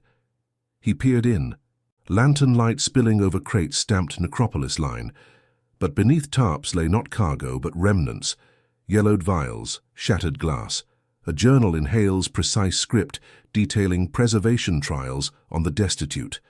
And there, wedged in shadow, a desiccated hand, claw-like as if reaching from beyond. "The serum's failure," Holmes murmured, pulse steady despite the inner churn. Not resurrection, but prolongation. Bodies ferried alive to burial, coffins waited for the balance sheets. Crowe's temptation incarnate. Mary sank to her knees, lantern clattering. I was the tempter to myself. Thought science was grace, but it's hubris. Tom's eyes. They pleaded empty. Faith left me then. Holmes knelt beside her, uncharacteristic gentleness in his gaunt frame. Faith returns not in vials but in confession. "You've fellow travellers now, Hale crumbling," Crowe exposed. "The community of the broken men's thus." From the fog-shrouded paths, voices approached. Lestrade's bark cutting through, porters hauling Crowe under restraint. The manager's corpulent form heaved, gold chains swinging like a noose. Lies, all lies from a mad widow. But Mary rose, pointing. "You're siding, Elias. Your orders to bury the extras." Thorne knew, wrote it all. Crowe blanched, sweat beading despite the cold. "Prophet man, the line lives on the dead's dime." Hale's wonders kept the manifests clean. Lestrade snapped cuffs tighter. Wonders? Necromancy more like. Scotland Yard'll sort the tally. As constables swarmed, Hale appeared at the sidelines, escorted, her wire-rimmed glasses slipping, severe bun dishevelled. Her pale skin flushed with something beyond shame. Relief, perhaps. "The trials were for progress," she said softly, meeting Holmes's gaze. "To defy the Reaper. But the cost." 92 chances stolen. Holmes nodded, the weight settling deeper in his chest. "Science and spirit entwined, Doctor. You've glimpsed the abyss." Watson clapped Holmes's back as the group coalesced amid the rails, community forged in fog and revelation. Eliza and young Billy emerged from the mist, her raven hair framing a face alight with closure, crimson lips curving in tentative smile. Billy clutched a small wooden cross carved from cemetery oak, symbol of his father's quiet faith. "Mrs. Thorne," Holmes said, "Thorne's arc completes yours. Whistleblower to witness." She squeezed Mary's hand. "We've all been at rock bottom. Grace pulls us up." The siding buzzed with activity, manifests seized, cars searched, the extra secrets spilling like overfilled graves. Lestrade coordinated with vigor renewed, his wiry frame no longer dogmatic but humbled. Holmes watched, inner journey cresting, from detached intellect to bearer of burdens. Faith not in reason alone, but in human frailty redeemed. Yet as the fog thinned, revealing stars piercing the Brookwood sky, a low whistle echoed from the far tunnel mouth, the Necropolis line's eternal call. Crowe twisted in irons, eyes darting. "One car left," he muttered. "Hale's private stock. Not searched." Holmes's gaze sharpened. The final safeguard. Mary paled. The prototype. Alive. Watson drew his revolver. Toward the tunnel, then. But Eliza barred the way, Billy at her side. "No more alone, Mr. Holmes. We're the sanctuary now." Holmes paused, the pull of pursuit warring with the warmth of their circle. For the first time, reason yielded to something deeper. Community's grace, the true restoration. They advanced together, lanterns multiplying, into the tunnel's maw where the last horror slumbered, redemption's light chasing eternal shadow. One car waited, door sealed, faint scratching within, like a soul clawing for release. The community held breath, faith's final test upon them. In that moment, Holmes felt transformation complete, genius tempered by heart, intellect by spirit, but what stirred inside demanded answer, peril's whisper now a roar, pulling them toward climax unforeseen. Lantern light flickered against the damp tunnel walls, casting elongated shadows that danced like spectres, fleeing the advance. Sherlock Holmes led the way, his Inverness cape brushing the gravel, the faint scratching from the sealed car growing insistent, a rhythmic plea that clawed at the edges of reason. Beside him, Watson gripped his revolver tightly, the sturdy surgeon's face etched with resolve born of too many battlefields. Lestrade followed, irons clanking on Elias Crowe, whose corpulent frame sweated profusely even in the chill, gold watch chain glinting mockingly.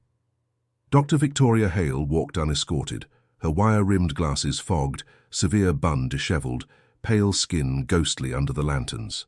Eliza Thorne clutched young Billy's hand, the widow's raven hair framing eyes that held both terror and unyielding faith, her velvet gown muddied from the tracks. Mary Watson brought up the rear, her presence a quiet anchor, the circle complete. Community forged not in isolation, but in shared peril. Holmes paused at the car's door, iron rusted at the hinges, the scratching now frantic, like nails on wood from within. His piercing grey eyes narrowed, mind racing through clues planted across fog-shrouded nights. The mismatched manifests, the extra weights in coffins, Hale's illicit pathology notes hinting at serums for suspended animation, Crowe's whispered profits from smuggling the desperate, debtors, orphans, the unwanted, preserved alive for black market organ harvest or worse, sold to continental vivisectionists. Not ghosts, but human cargo, the Necropolis's darkest commerce.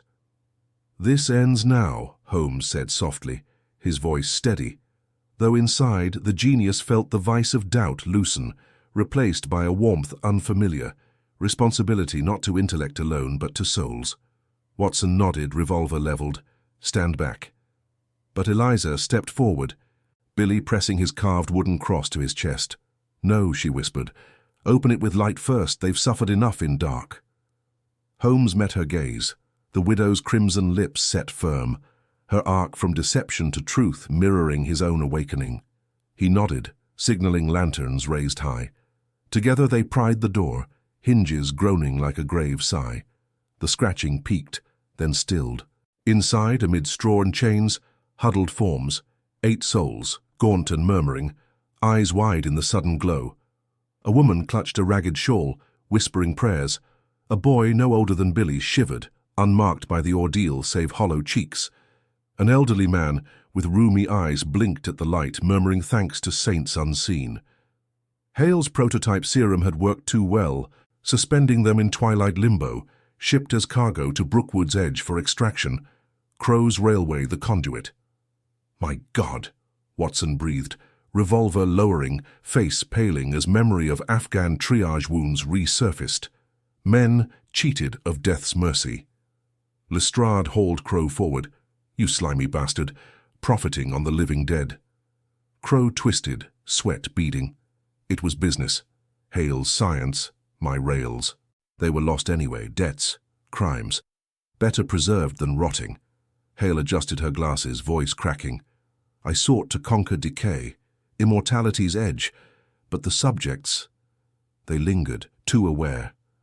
Billy broke free, rushing to the boy inside, offering his cross.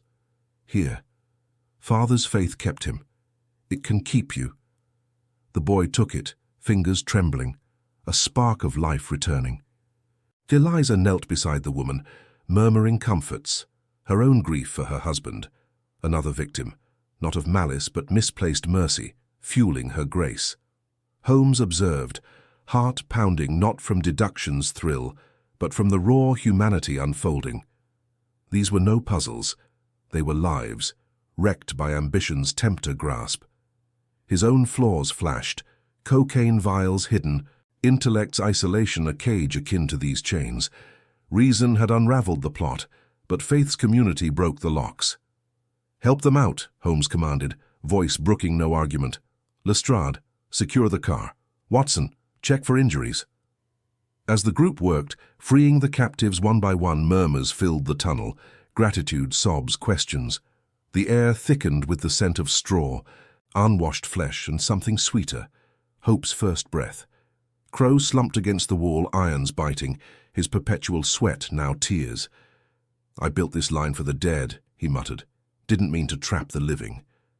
Hale knelt by the elderly man, her pioneering hands gentle now, administering reversal antidote from her satchel. "It works," she whispered, facade crumbling fully. "Science serves life, not steals it." Watson clapped Holmes on the shoulder, moustache twitching in a relieved grin. "You've done it again, old chap. But this feels different." Holmes allowed a rare smile, aquiline features softening. "Because it's not mine alone, John. Look around." Eliza rose, the woman from the car embracing her fiercely. "You've given us back our light," she said. Billy beamed at Holmes, like the stories Dar told, hero with brains and heart. Lestrade pocketed his notebook, wiry frame straighter. "Scotland Yard owes you, Holmes, but truth be told, we all do." They emerged from the tunnel as dawn pierced Brookwood Cemetery's mist, the necropolis siding alive with official lanterns now, constables swarming manifests, cars emptied of secrets. The freed souls were wrapped in blankets, carried to waiting ambulances, their scratching silenced by salvation. Crowe and Hale surrendered quietly, confessions spilling. Not defiance, but relief's flood. Holmes lingered at the tunnel mouth, deerstalker shadowing eyes that scanned the horizon. The railway's whistle blew clean now, carrying mourners to proper rest, no extras hidden. Inner journey complete. Genius tempered by grace. Detachment by bonds. Faith not in blind reason, but in effort wed to mercy. No perfect world, scars remained, trials loomed, but restoration dawned. Watson joined him, pipe lit against the chill. Home to Baker Street. Holmes nodded, glancing back at the group. Eliza and Billy waving, Lestrade directing, Mary smiling. Yes, but not alone. As they boarded the return train, fog lifting to reveal Surrey Hills gold in sunlight, Holmes pondered the wreckage faced, amends begun. Thorne's widow had forgiven her own deceptions. Crowe faced judgment with hints of remorse. Hale's ambition redirected to healing. Even he, Sherlock Holmes, had yielded pursuit to community, intellect to spirit. The carriage rattled toward London, Thames docks awaiting. Gaslit alleys brighter in memory. No easy triumph, but a hope-filled path, redemption's quiet victory earned through struggle. Yet in quiet moments, Holmes knew shadows lingered, cases unborn. But now, with allies true, he welcomed them. This story is created by a young creator whose dream is to reach 1,000 subscribers. If you enjoy these tales, subscribing helps more than you know, and he thanks you for it. No, wait, that was earlier. Here at Journey's End, subscribe for more cases that test your deduction skills.